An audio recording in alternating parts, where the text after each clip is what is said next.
Roh binatang itu menelan jiwa dan berbalik ke arah Wang Lin. Meskipun binatang itu dikendalikan oleh perangkap binatang itu, ia masih sangat bermusuhan. Bagaimana bisa ia mau dikendalikan oleh Wang Lin? Wang Lin tetap tenang saat binatang itu melompat ke arahnya. Dia membuat segel dan mengirimkannya ke kereta perang. Rantai segera ditembakkan dari kereta perang dan mengunci roh binatang itu.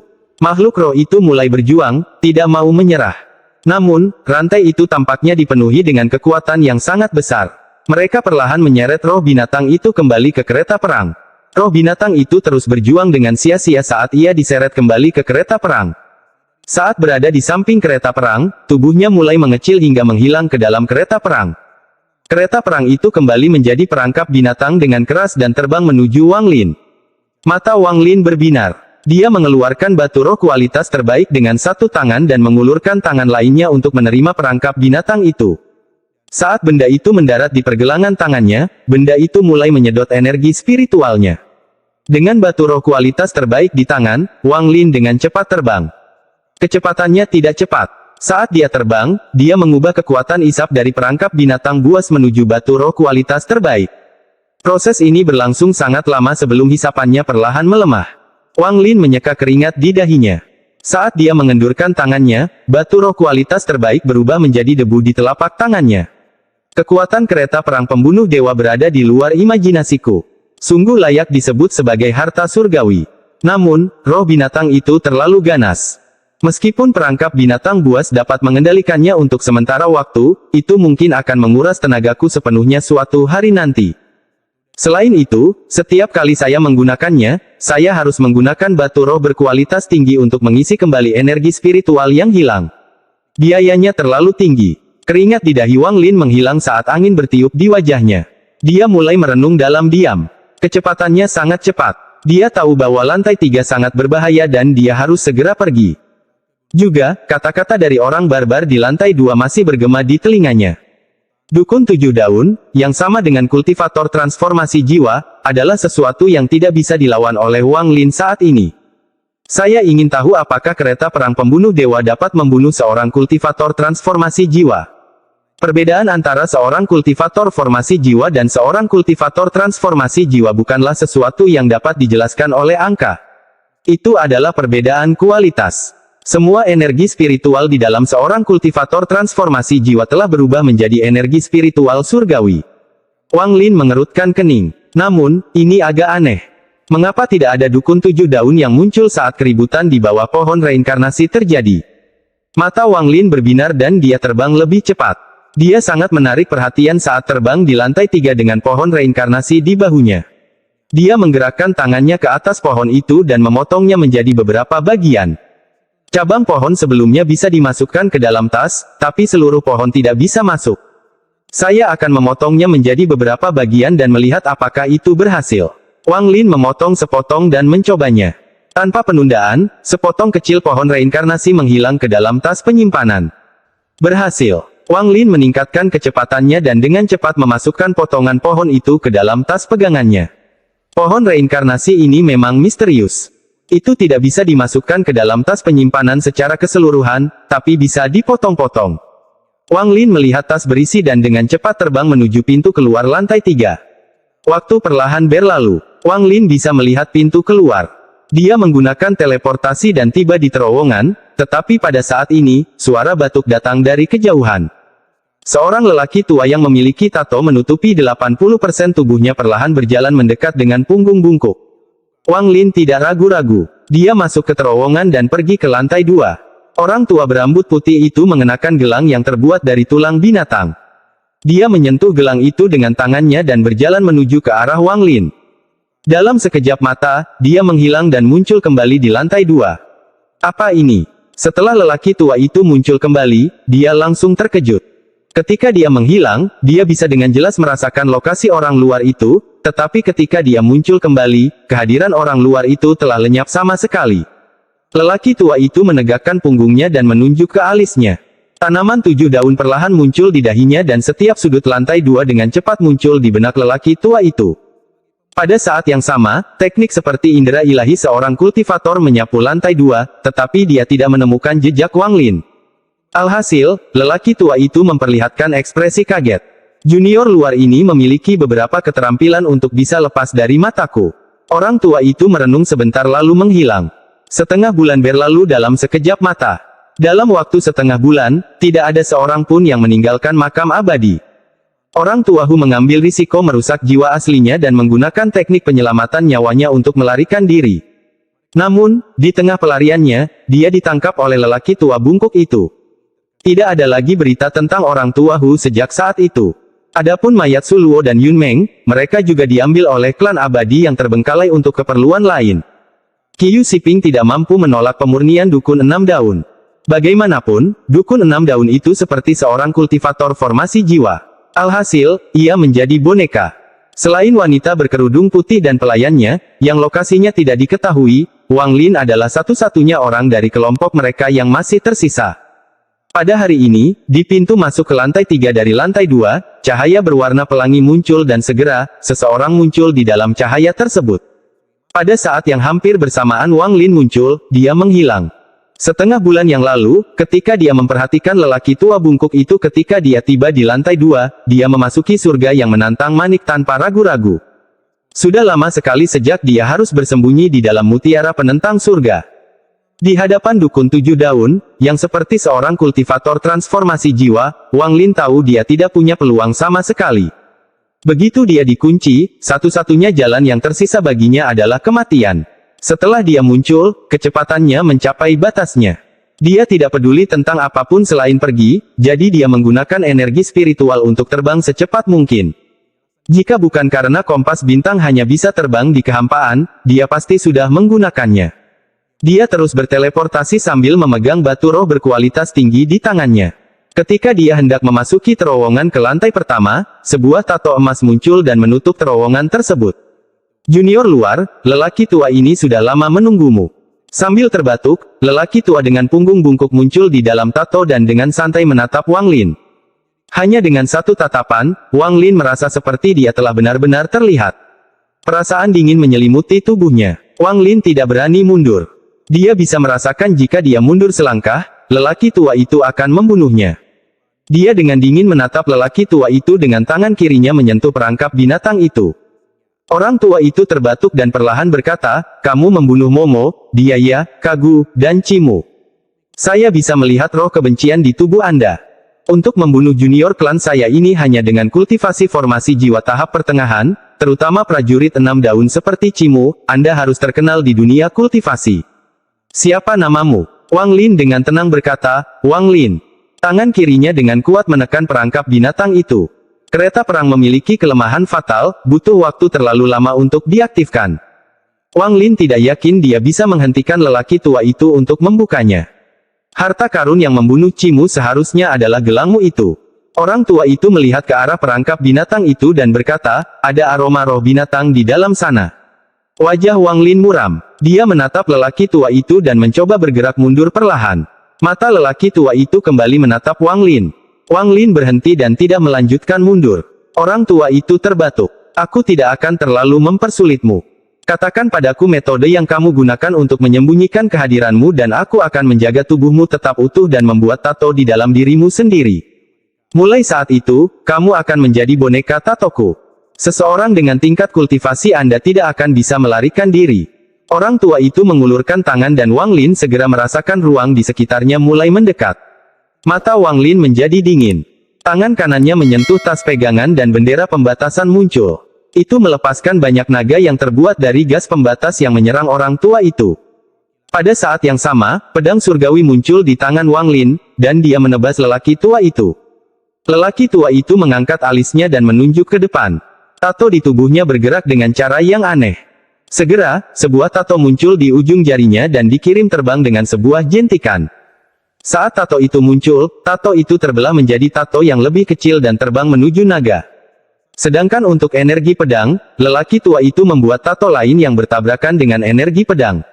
Bang! Energi pedang meninggalkan bekas merah di jari lelaki tua itu. Dia melihatnya dan berkata, "Tidak buruk. Pedang itu juga harus menjadi harta yang berharga." Wang Lin merasa kulit kepalanya mati rasa. Bendera pembatas tidak berguna, pedang surgawi tidak berguna, dan bahkan kereta perang pembunuh dewa tidak berguna melawan orang tua itu. Matanya menjadi lebih dingin saat dia mengeluarkan bendera larangan lain dari tasnya. Dia membuat batasan di tangannya dan menatap lelaki tua itu. Orang tua itu menatap bendera larangan dan menggelengkan kepalanya. Kamu benar-benar memiliki banyak harta karun. Saya yakin Anda pasti murid langsung dari sekte besar di sana. Terdapat tekanan langit pada benda itu. Saya percaya bahwa setelah Anda menempatkan batasan terakhir itu di sana, hal itu akan memunculkan apa yang Anda para kultivator sebut sebagai pembalasan ilahi.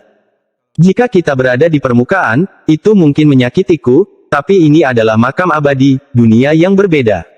Pembalasan ilahi tidak dapat menjangkau kita di sini. Anda bebas mencobanya. Dengan itu, lelaki tua itu mengulurkan tangan lagi. Dia tidak bergerak terlalu cepat kali ini, tapi dia menggunakan kekuatan lebih dari sebelumnya.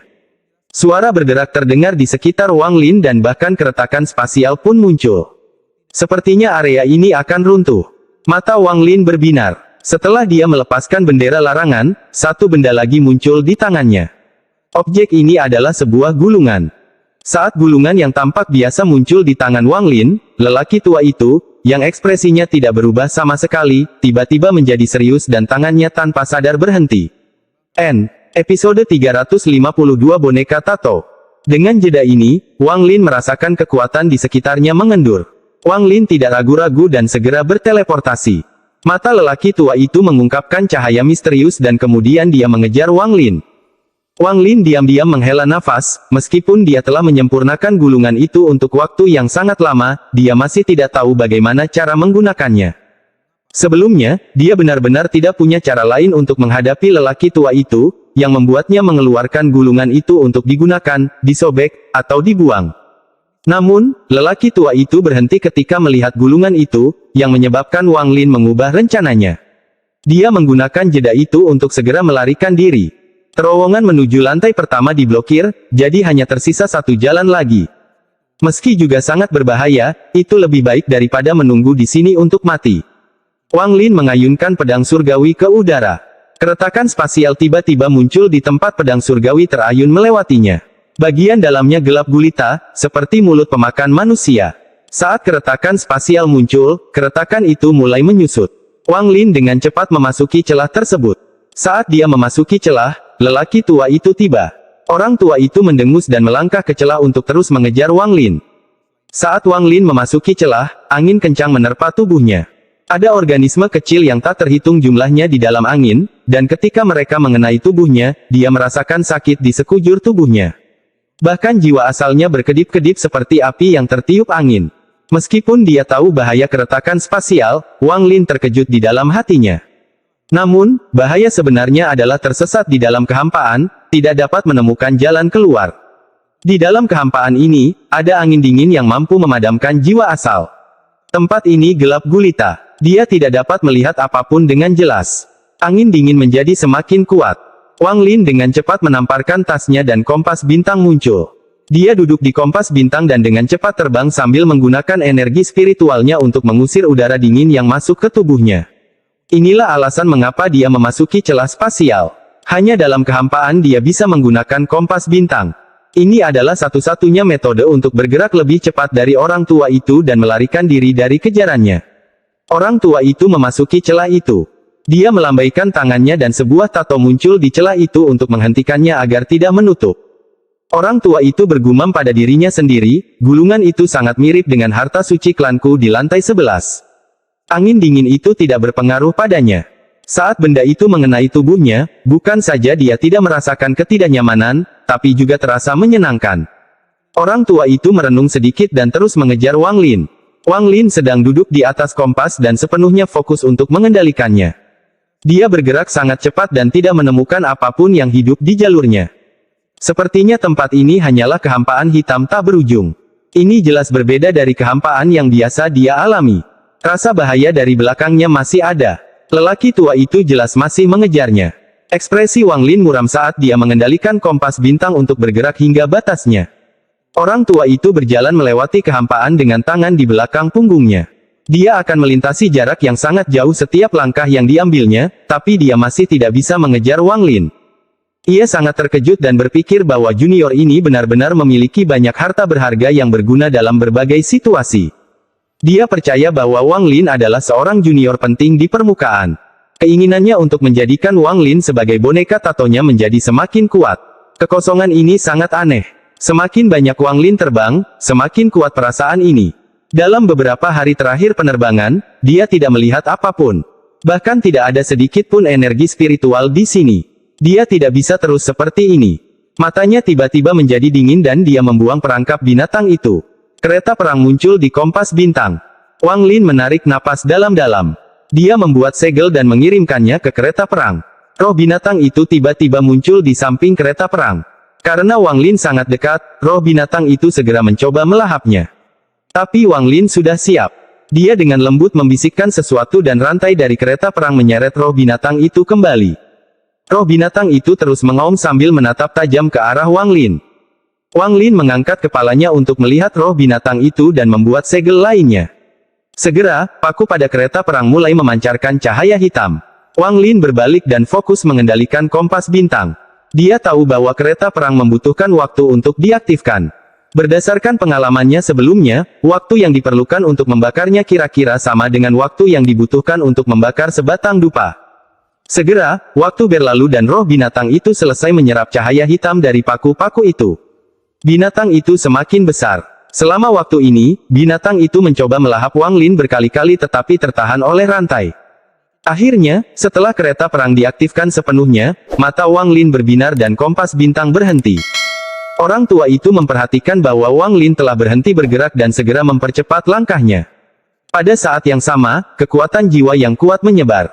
Ketika Wang Lin memperhatikan lelaki tua itu memasuki jangkauan akal ilahi, dia mengirimkan segel ke kereta perang. Rantai pada roh binatang itu tiba-tiba menghilang, tetapi rantai antara roh itu dan Wang Lin masih ada. Roh binatang buas ini dengan kejam menatap lelaki tua dengan punggung bungkuk itu. Binatang itu ingin melahap segalanya. Hanya setelah melakukan hal itu barulah ia bisa melampiaskan amarahnya.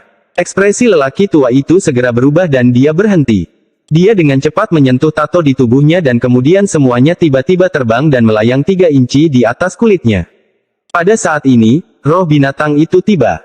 Ia melompat ke arah lelaki tua itu dan mengeluarkan suara gemuruh, tetapi ia terhenti 3 inci dari lelaki tua itu.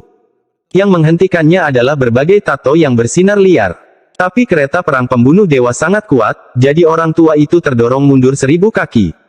Mata lelaki tua itu menjadi merah saat dia mengaum. Tato itu berpindah dari 3 inci dari tubuhnya menjadi 5 inci. Roh binatang itu meraung sambil perlahan didorong mundur. Mata lelaki tua itu menjadi semakin merah saat dia hendak mengusir roh binatang itu. Namun, Wang Lin mencibir. Dia mengeluarkan pedang surgawi dan mengayunkannya ke arah lelaki tua itu. Selagi dia masih, aku menginginkan nyawanya. Wang Lin sangat terbiasa melakukan hal semacam ini. Saat pedang diayunkan ke bawah, seberkas cahaya hitam ditembakkan. Energi pedang tiba-tiba muncul di hadapan lelaki tua itu dan mendarat di tubuhnya. Lelaki tua itu meraung dan tato di sekelilingnya tiba-tiba berhenti sebelum mendekat ke tubuhnya lagi. Dia melihat ke arah Wang Lin dan tanaman 7 daun segera muncul di dahinya. Saat tanaman itu muncul, tato di tubuhnya bergerak gila-gilaan. Niat membunuh memenuhi lelaki tua itu saat dia mengangkat tangannya dan menunjuk ke arah Wang Lin. Wang Lin segera merasakan energi dingin memasuki tubuhnya dan dengan cepat memasuki jiwa asalnya. Energi dingin berubah menjadi benih dan dengan cepat mulai bertunas. Wajah Wang Lin pucat saat dia batuk darah. Dia meraung dan mengayunkan pedang surgawi di tangannya sekali lagi. Kemudian dia segera mengubah arah dan mengayun ke bawah lagi. Sinar energi pedang menghantam lelaki tua itu, menyebabkan tato itu didorong kembali lebih dekat ke tubuhnya. Hal ini membuat roh binatang itu mendorong lebih ganas lagi hingga bisa melahap lelaki tua yang menghalanginya. Melihat roh binatang itu hendak melahapnya, mata lelaki tua itu memancarkan cahaya misterius. Gelang yang terbuat dari tulang binatang tiba-tiba terlepas dari pergelangan tangannya. Gelang itu tiba-tiba mengeluarkan gelombang cahaya hantu dan sebuah tato muncul. Tato ini rusak dan tidak lengkap. Bahkan ada bagian yang jelas-jelas hilang. Namun, tato ini membuat kulit Wang Lin merinding. Saat tato itu muncul, kekosongan di sekitarnya tiba-tiba dipenuhi cahaya hijau. Orang tua itu perlahan berkata, "Ini adalah tato pencerahan saya. Dengan mempelajari tato inilah saya mampu mencapai tahap 7 daun. Sekarang junior telah melihat tato ini, kamu bisa mati dengan tenang." Tato itu bersinar sekali, menyebabkan roh binatang itu melepaskan gas hijau dari seluruh tubuhnya. Roh binatang itu mengaum dan melihat ke arah tato itu dengan keengganan di matanya. Jika sedang dalam masa puncaknya, ia akan berani melawan tato itu, tetapi sekarang ia harus mundur. Binatang itu mengguncang tubuhnya dan melepaskan diri dari lampu hijau sebelum menghilang ke dalam kehampaan. Wang Lin segera menyadari bahwa saat tato itu muncul, benih yang tumbuh di jiwa asalnya tiba-tiba mulai tumbuh dengan kecepatan yang mengkhawatirkan. Wang Lin tidak ragu-ragu untuk kembali ke kompas bintang dan segera terbang menjauh. Roh binatang itu muncul kembali di samping kereta perang. Kali ini, ia tidak mencoba melahap Wang Lin tetapi dengan lemah menghilang kembali ke dalam kereta perang. Orang tua itu melihat ke tempat Wang Lin menghilang. Dia tidak mengejar Wang Lin tetapi menatap dadanya. Di dadanya, ada 3 luka yang cukup dalam hingga tulangnya terlihat. Ketiga luka itu disebabkan oleh pedang surgawi Wang Lin. Niat membunuh di matanya semakin meningkat. Dia menarik napas dalam-dalam, membungkuk pada tato itu, dan tato itu perlahan menyusut dan kembali ke tubuhnya. Gelang tulang itu diam-diam muncul kembali di pergelangan tangannya. Orang tua itu berdiri dan terus mengejar Wang Lin. Di kompas bintang, mata Wang Lin terpejam.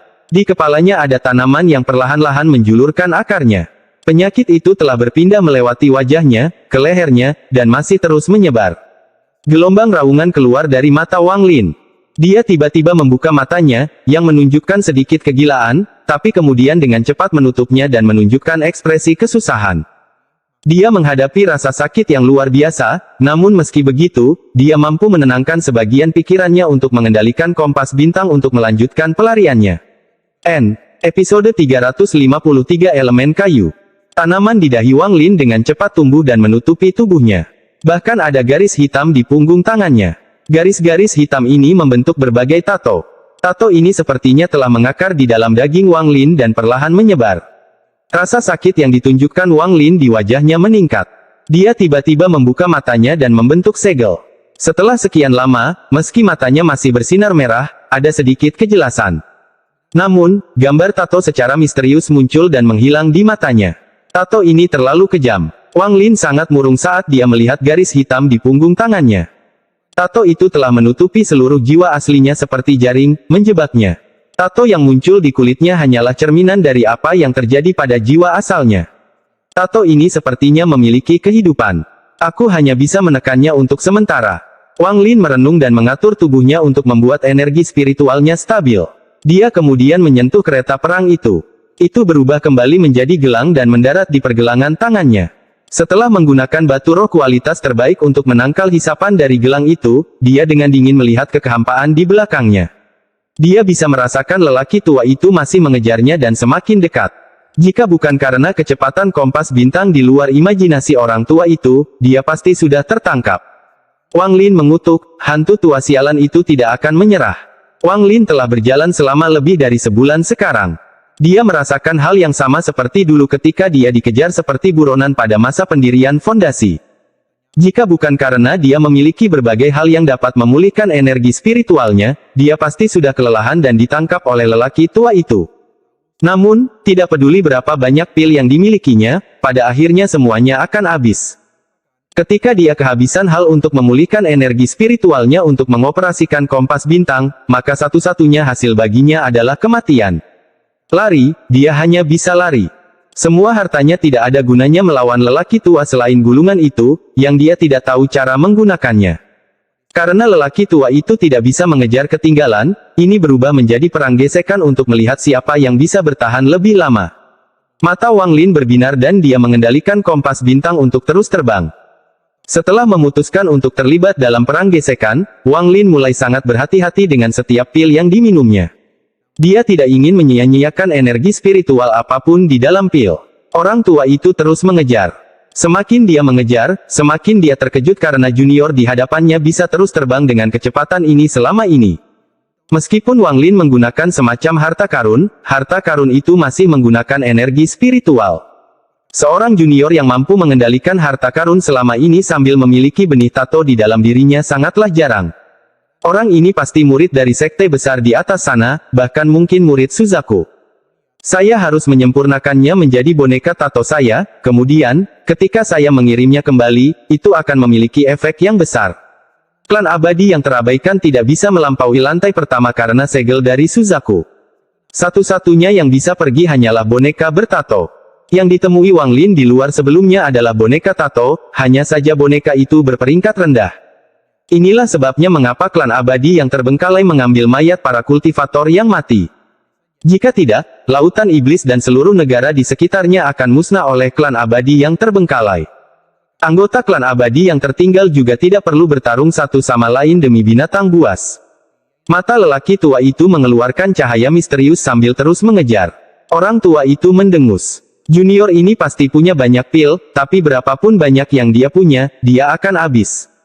Saat dia habis, aku akan menyempurnakannya menjadi boneka. Kekosongan ini sangat besar. Wang Lin telah terbang dalam garis lurus selama lebih dari sebulan dan masih belum melihat ujungnya. Saat ini semuanya tampak persis sama dengan tempat dia masuk. Itu benar-benar gelap tanpa ada makhluk hidup atau tak hidup. Pada hari ini, Wang Lin masih mengarahkan kompas bintang untuk melarikan diri ketika tanaman di dahinya tiba-tiba mulai bersinar dan semua tato di tubuhnya mulai bergerak. Serangan lain. Wang Lin dengan cepat mulai melakukan banyak tugas. Satu bagian dari pikirannya ditetapkan untuk terus mengendalikan kompas dan bagian lainnya untuk menekan kekuatan tato. Setelah sekian lama, dia membuka matanya. Tato di matanya bahkan lebih jelas dari sebelumnya dan tangannya dipenuhi tato. Jika seorang kultivator melihat Wang Lin sekarang, mereka akan mengira dia adalah anggota klan abadi yang terbengkalai. Wajah Wang Lin muram saat dia menghela napas. Dia bisa merasakan bahwa tato itu telah menggali jiwa aslinya dan mulai menyebar. Setelah seluruh jiwa asal ditutupi oleh tato, dia akan menjadi apa yang disebut orang tua sebagai boneka tato. Setelah dia memasuki makam abadi, dia melihat beberapa boneka tato. Mata mereka semua merah dan mengeluarkan aura yang menindas. Mereka tidak terlihat seperti manusia atau hantu. Wang Lin merasa sangat getir. Dia tahu bahwa jika pengejaran ini berlanjut, jiwa asalnya akan tertutup seluruhnya oleh tato sebelum dia menghabiskan semua pilnya. Dia menyentuh tas pegangannya. Di dalam tasnya ada tas berisi yang diberikan oleh kepala tetua mayat sekte kepadanya. Namun, dia bahkan tidak tahu di mana dia berada sekarang, jadi bagaimana dia bisa memanggil kepala tetua ke sini. Dia merenung sejenak dan matanya menjadi dingin. Dalam 500 tahun kultivasinya, Wang Lin telah melalui banyak situasi hidup dan mati. Pengalaman tersebut membuatnya sangat bertekad untuk bertahan hidup. Semakin berbahaya, semakin tenang dia jadinya. Yang terpenting saat ini adalah menghapus tato itu. Wang Lin menenangkan dirinya dan mulai mempelajari tato itu. Wang Lin merenung. Tato ini berasal dari tanaman di antara alis saya. Semua orang liar juga memiliki tanaman di antara alisnya. Karena itu adalah tanaman, maka tidak peduli kekuatan apa yang dimiliki tato itu pasti elemen kayu. Bahaya seperti ini ia temui saat masih dalam tahap pendirian fondasi. Saat itulah dia bertemu dengan roh api binatang buas terpencil di Hoven. Roh api itu melahap para kultivator untuk membantu dirinya tumbuh. Pada saat terakhir, mutiara penentang surga muncul untuk menyerap roh api dan menyelesaikan persyaratan elemen api. Memikirkan hal ini, Wang Lin memutuskan untuk mencobanya. Dia menarik napas dalam-dalam, menunjuk ke alisnya, dan berkata, "Menentang surga." Sebuah bola abu-abu tiba-tiba terbang keluar dari dahinya. Ada gambar beberapa daun pada manik itu, tapi selain itu, tidak ada apapun pada manik ini yang tampak abnormal. Setelah melihat dedaunan di mutiara penentang surga, Wang Lin meraung. Energi spiritual di dalam tubuhnya melonjak hingga membuat kompas bintang melaju lebih cepat. Wang Lin segera menarik energi spiritualnya. Dia tahu bahwa waktu adalah hal yang sangat penting dan kompas bintang akan dapat meluncur untuk sementara waktu tanpa energi spiritualnya. Meski kali ini sangat singkat, itu adalah satu-satunya pilihan Wang Lin. Setelah menarik energi spiritualnya, Wang Lin fokus pada jiwa asalnya dan memaksakan tato itu ke alisnya. Segera, tanaman iblis muncul di antara alisnya. Daunnya yang kecil perlahan tumbuh. Orang tua itu segera menyadari bahwa Wang Lin telah melambat. Dia mendengus dan mengejarnya. Garis hitam bergerak secara misterius di tubuh Wang Lin. Kadang-kadang, mereka akan tertarik ke arah alisnya, dan kadang-kadang mereka akan meluas lebih jauh. Setiap kali tatonya bergerak, tubuh Wang Lin akan gemetar dan ekspresi menyakitkan di wajahnya semakin parah. Tumbuhan di antara kedua alisnya menjadi semakin jelas. Satu daun terbuka dan daun kedua juga akan terbuka. Wang Lin tiba-tiba membuka matanya dan sedikit kejelasan yang tersembunyi di matanya perlahan menghilang. Dia meraung dan menatap ke arah mutiara penentang surga. Kejernihan matanya perlahan menghilang sebelum tiba-tiba kembali. Siklus ini berulang dan segera, Wang Lin basah kuyup. Dia bertaruh meskipun tanaman itu diciptakan dari kekuatan tato, namun mengandung sedikit unsur kayu.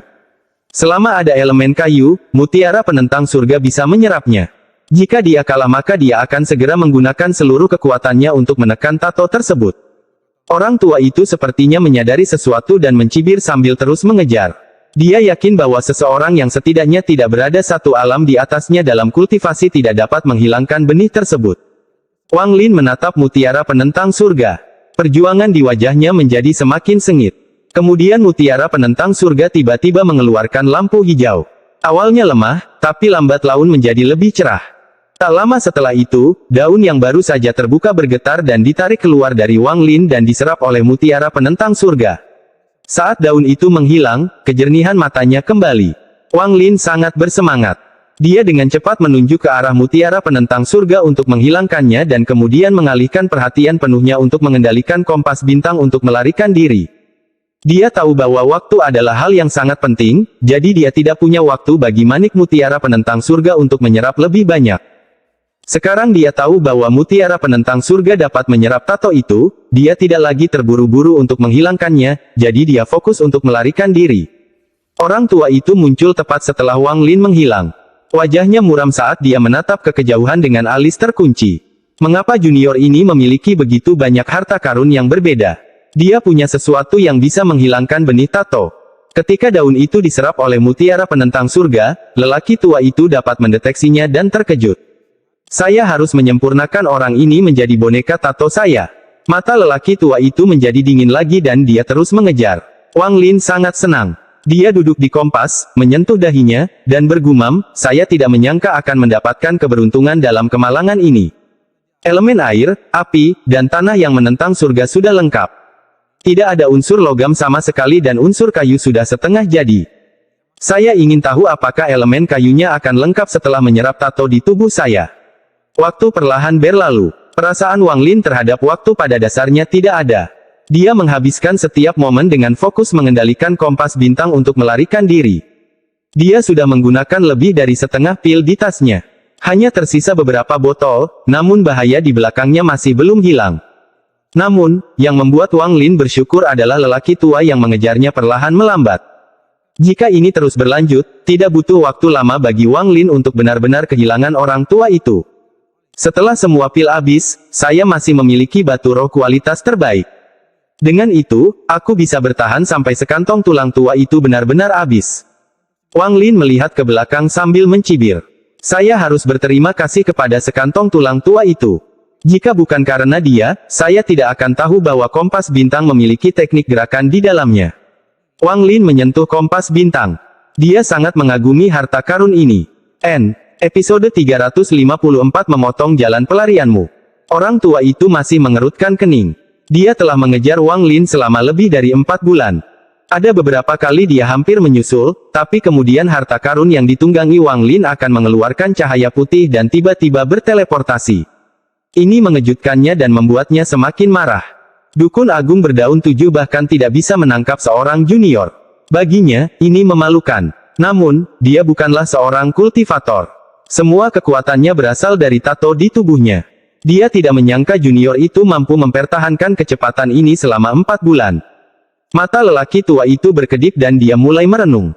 Dia sudah menghabiskan banyak kekuatannya, jadi dia tidak bisa lagi melanjutkan pengejaran. Lebih penting lagi, dia sedikit khawatir tentang berapa banyak harta yang belum digunakan junior ini dan berapa banyak pil yang tersisa. Setelah merenung sebentar, lelaki tua itu menunjukkan sedikit keengganan di matanya sebelum menghela nafas dan berbalik untuk pergi.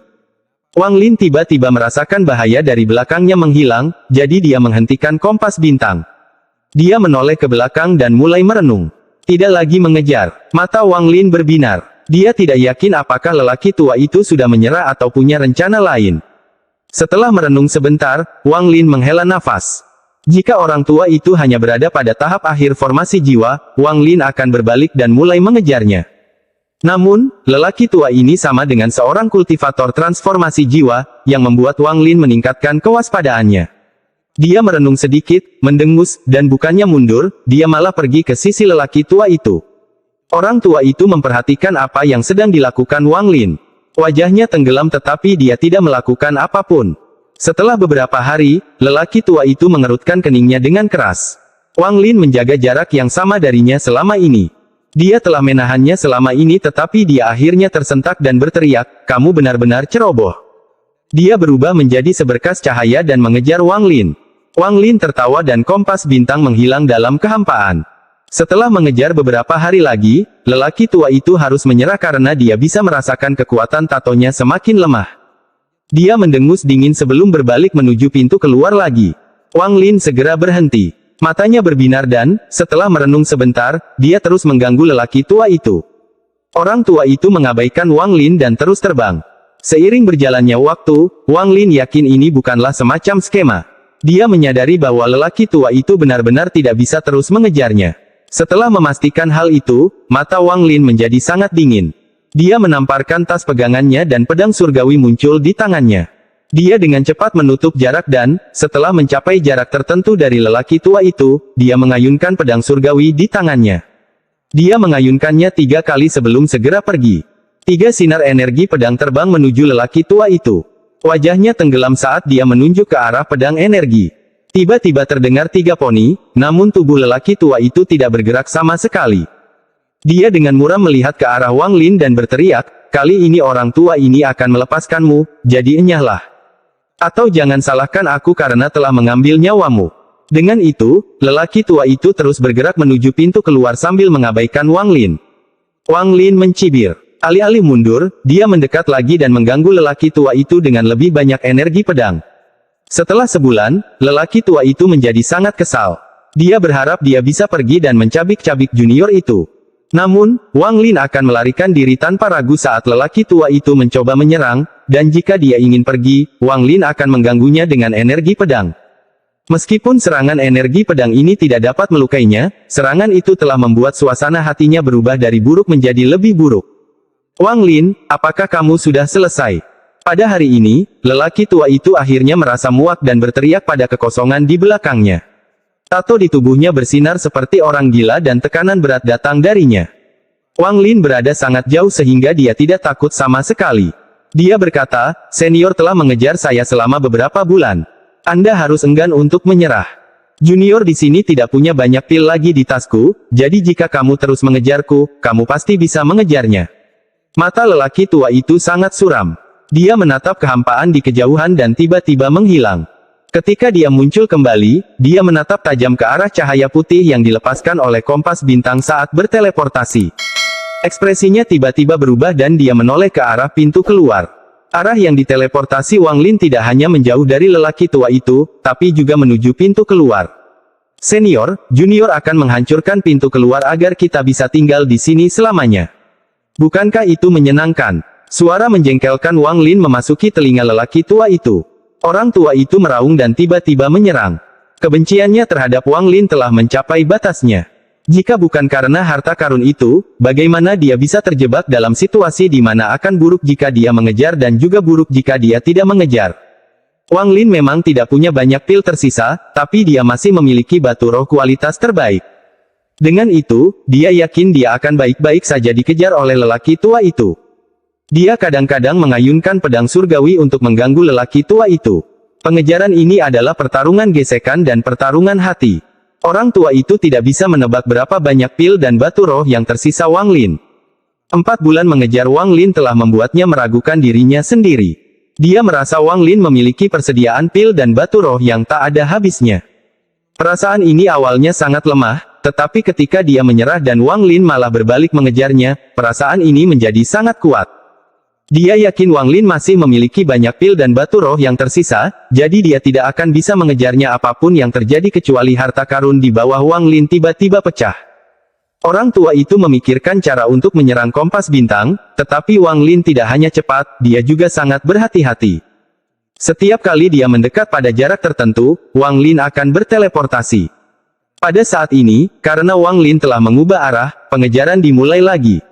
Hanya dibandingkan sebelumnya, orang yang menderita bukanlah Wang Lin melainkan orang tua. Beberapa bulan kemudian, Wang Lin telah menghabiskan semua pilnya dan dia saat ini mengandalkan batu roh berkualitas tinggi untuk memulihkan energi spiritualnya. Semakin banyak Wang Lin dikejar, semakin tidak sabar orang tua itu, jadi dia lebih banyak menyerang. Namun, Wang Lin memiliki kompas bintang, sehingga semua serangan itu meleset. Selama salah satu tato serangan mengenai, bahkan jika itu tidak membunuh, itu akan melukai junior ini secara mematikan. Jika mendarat di harta karun itu akan menghancurkannya dan memungkinkan dia membunuh junior ini sesuai keinginannya. Sedihnya, kecepatan kompas bintang menjadi lebih cepat seiring dengan semakin akrabnya Wang Lin selama 8 bulan ini.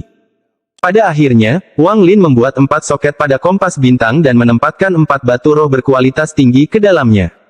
Dia memberi daya pada kompas bintang murni dengan batu roh. Setelah meninggalkan sedikit inderanya untuk mengendalikan kompas, sisa energinya dihabiskan untuk menyerang lelaki tua itu. Tombak dari bendera pembatasan, ukiran domain waktunya, stempel hitam, dan beberapa harta kuno semuanya digunakan oleh Wang Lin.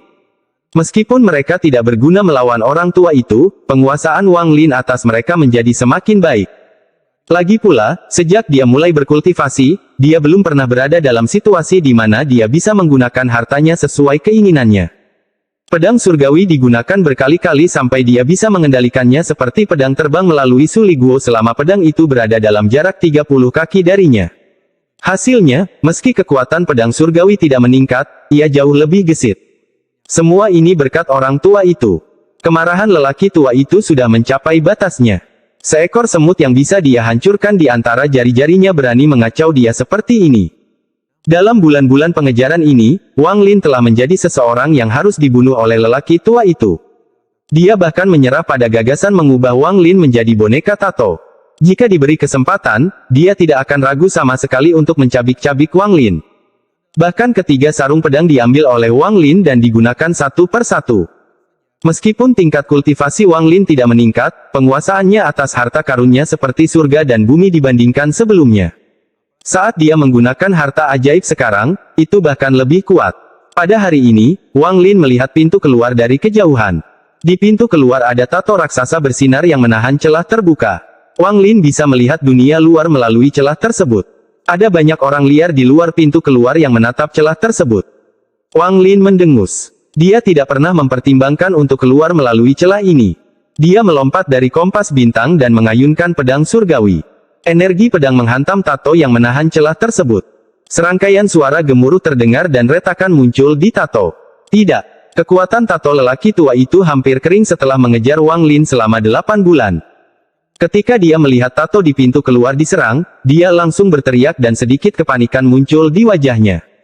Dia berteleportasi ke depan untuk sampai ke sana secepat yang dia bisa, tapi apa yang dia lihat ketika dia sampai di sana adalah Wang Lin mengayunkan pedang surgawi lagi.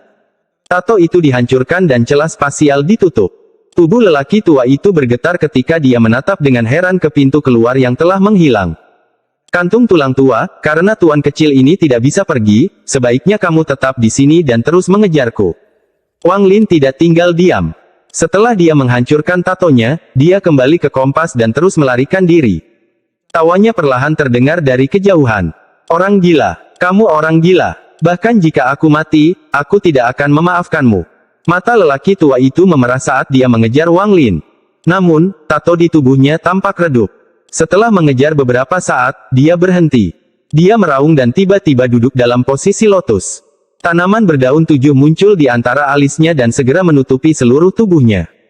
Ketika ketujuh daunnya terbuka sepenuhnya, lelaki tua itu tertutup seluruhnya oleh tanaman itu, meninggalkan satu tanaman yang tumbuh sendirian di kehampaan. Saya berharap dapat meminjam semangat klan untuk membuka jalan. Orang tua di dalam tanaman itu perlahan menutup matanya. Episode 355 orang yang tersisa. Wang Lin merasakan tanaman raksasa yang dipanggil oleh lelaki tua itu saat dia berdiri di atas kompas bintang. Matanya berbinar, tapi dia tidak mengganggu lelaki tua itu lagi. Dia malah pergi. Dia sangat berhati-hati selama ini. Dia hanya bertindak jika dia yakin akan keselamatannya sendiri. Sekarang setelah dia menghentikan langkah mundur lelaki tua itu, dia tahu bahwa lelaki tua itu sangat marah. Meskipun saat itulah lelaki tua itu berada pada kondisi terlemahnya, Wang Lin juga tahu bahwa tingkat kultivasinya terlalu rendah. Jika bukan karena kecepatan kompas bintang, dia pasti sudah menjadi boneka orang tua itu. Tidak peduli betapa lemahnya dukun 7 daun, yang sekuat kultivator transformasi jiwa, dia masih memiliki kemampuan untuk membunuh Wang Lin. Wang Lin tidak percaya bahwa dia memiliki kekuatan untuk membunuh orang tua itu. Tak lama setelah dia pergi, lelaki tua itu tiba-tiba membuka matanya di dalam tanaman. Lampu merah keluar dari matanya saat dia melihat ke arah Wang Lin. Dia bisa merasakan Wang Lin segera pergi dan menghela nafas. Sayangnya, bocah ini terlalu berhati-hati.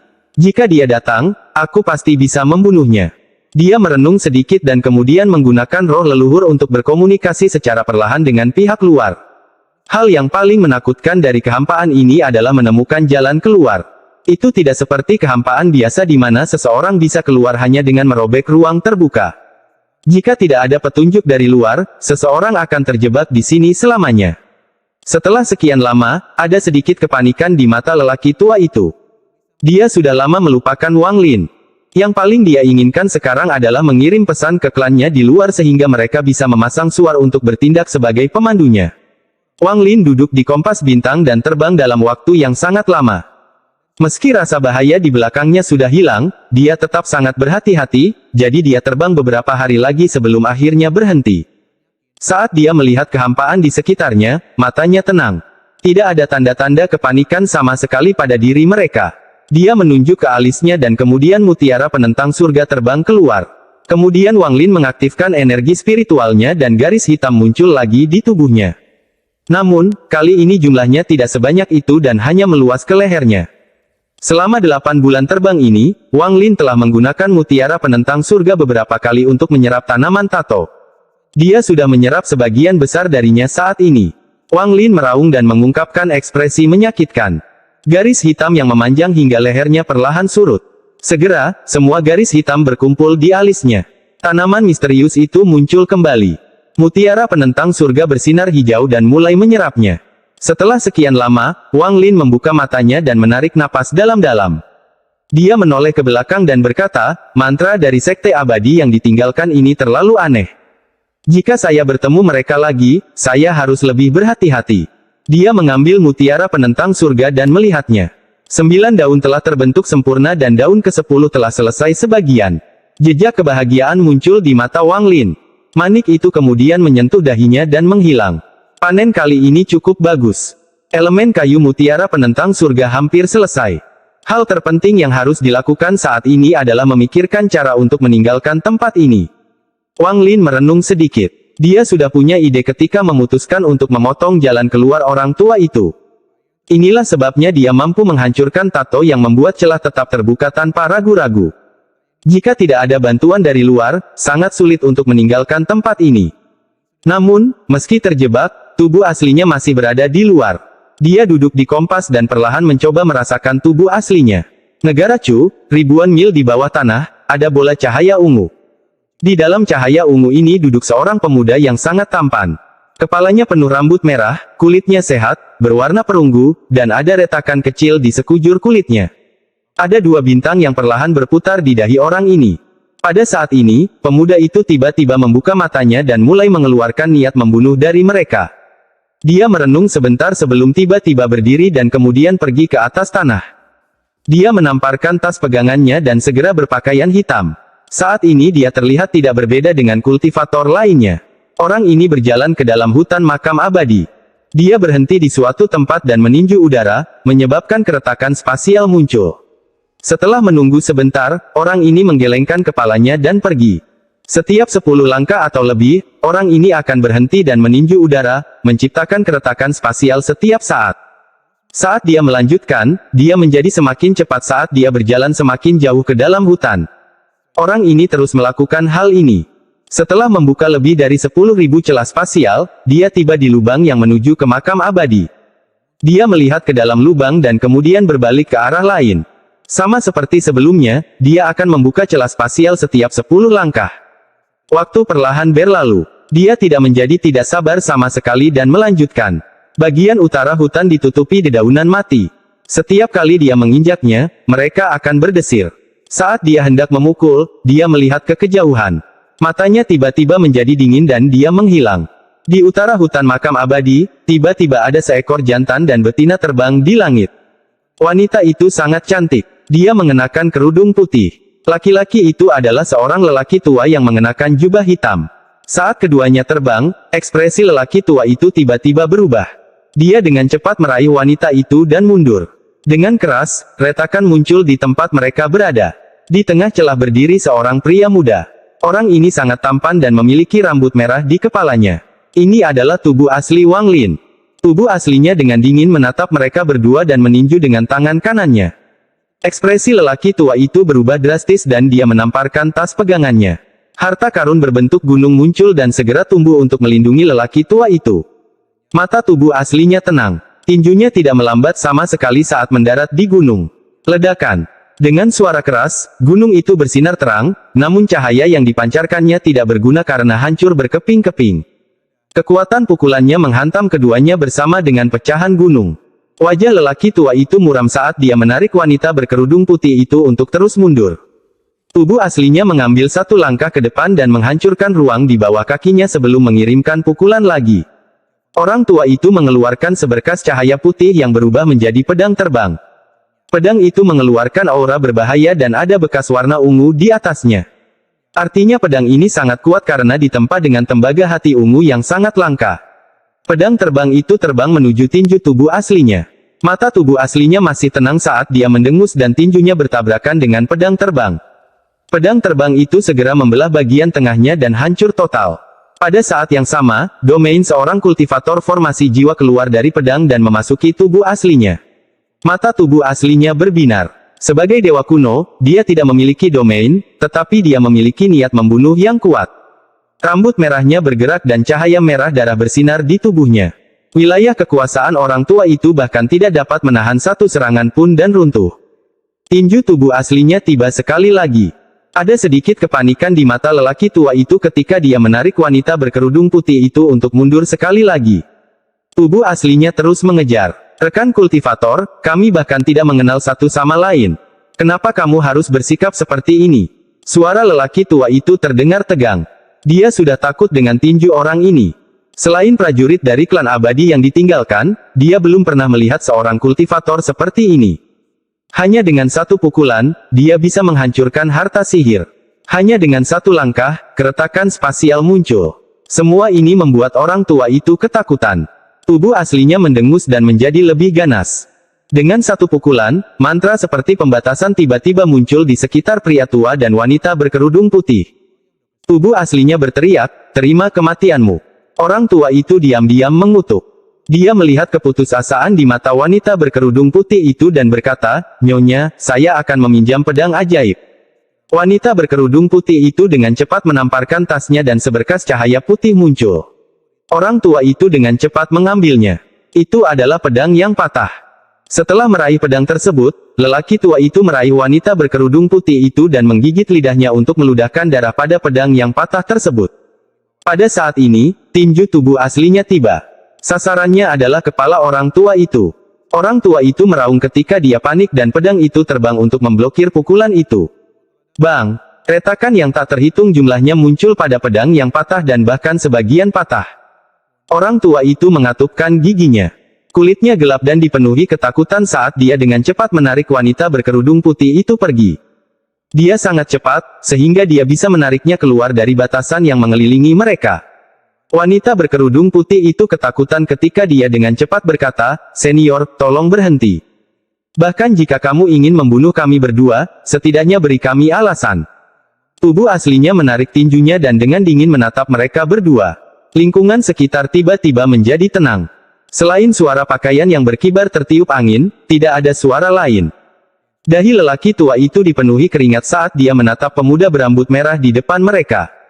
Tidak peduli seberapa keras dia mencari ingatannya, dia tidak dapat mengingat kapan mereka telah menyinggung perasaannya. Tubuh aslinya dengan dingin bertanya, dari mana asal kalian berdua? Wanita berkerudung putih itu terkejut. Dia tidak punya waktu untuk berpikir dan berkata, Junior berasal dari Zhou dan ingin pergi ke Chu. Omong kosong, kamu sedang mencari kematian. Mata tubuh aslinya menjadi dingin. Dia memandang mereka seolah-olah sedang melihat orang mati. Dia tidak bergerak maju tetapi mengirimkan tendangan dengan kaki kanannya. Serangkaian ledakan terjadi. Orang tua itu ingin menghindar, tapi sudah terlambat, jadi dia mengendalikan pedangnya untuk memblokirnya. Ledakan. Pedang yang patah itu hancur. Tubuh lelaki tua itu jatuh dari langit seperti meteor. Senior, tidak ada kebencian di antara kita. Kenapa kamu harus membunuh? Suara wanita berkerudung putih itu pecah dan air mata muncul di sudut matanya. Tubuh aslinya dengan dingin menatap wanita berkerudung putih itu. Episode 356 pergi. Ekspresi tubuh aslinya masih dingin saat dia perlahan bertanya, dari mana asal kalian berdua? Tubuh wanita berkerudung putih itu bergetar ketika dia melihat ke arah lelaki tua yang mungkin sudah mati. Dia diliputi keputusasaan dan tidak lagi berani berbohong. Junior baru saja datang dari makam abadi. Tubuh aslinya memandang wanita berkerudung putih dan dengan tenang berkata, ada 7 dari kalian ketika memasuki makam abadi. Kenapa hanya kalian berdua yang keluar? Tubuh wanita berkerudung putih itu kembali bergetar. Dia kaget dengan pemuda ini. Semakin dia memandangnya, semakin akrab pemuda berambut merah ini, tapi dia yakin dia belum pernah bertemu dengannya sebelumnya. Wanita berkerudung putih itu dengan getir berkata, Junior memiliki kesulitannya sendiri. Ikuti aku. Tubuh aslinya memandang wanita berkerudung putih itu dan kemudian terbang menuju hutan di bawah mereka. Wanita berkerudung putih itu ragu-ragu sejenak sebelum mengikuti. Adapun lelaki tua itu, tubuh aslinya bahkan tidak melihatnya. Orang tua itu baru berada pada tahap awal formasi jiwa dan dia tidak memiliki harta apapun untuk melindungi dirinya, jadi dia pasti sudah mati. Namun, pada saat ini, tubuh aslinya melihat ke tempat lelaki tua itu mendarat. Dia melihat sesosok tubuh compang camping berdiri. Orang ini tertutup kabut hitam. Tanaman berdaun 5 muncul di dalam kabut.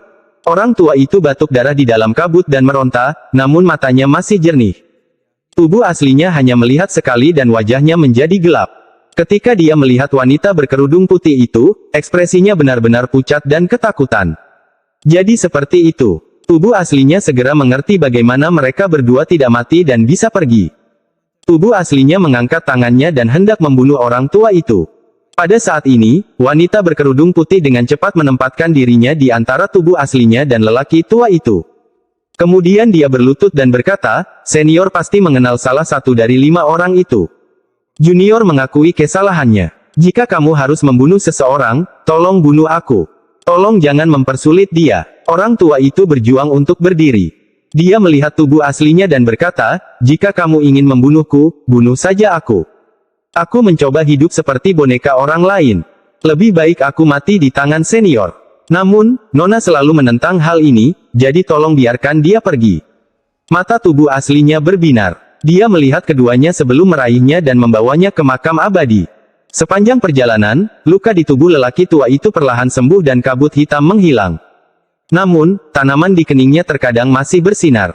Wanita berkerudung putih menutup matanya dan mulai merenung. Segera, tubuh aslinya tiba di pintu masuk makam abadi. Setelah mendarat, tubuh aslinya meninju udara menuju lubang dan celah spasial terbuka. Dia mengeluarkan 2 tetes darah. Satu mendarat di wanita berkerudung putih dan yang lainnya di pria tua sebelum melemparkan mereka ke celah spasial.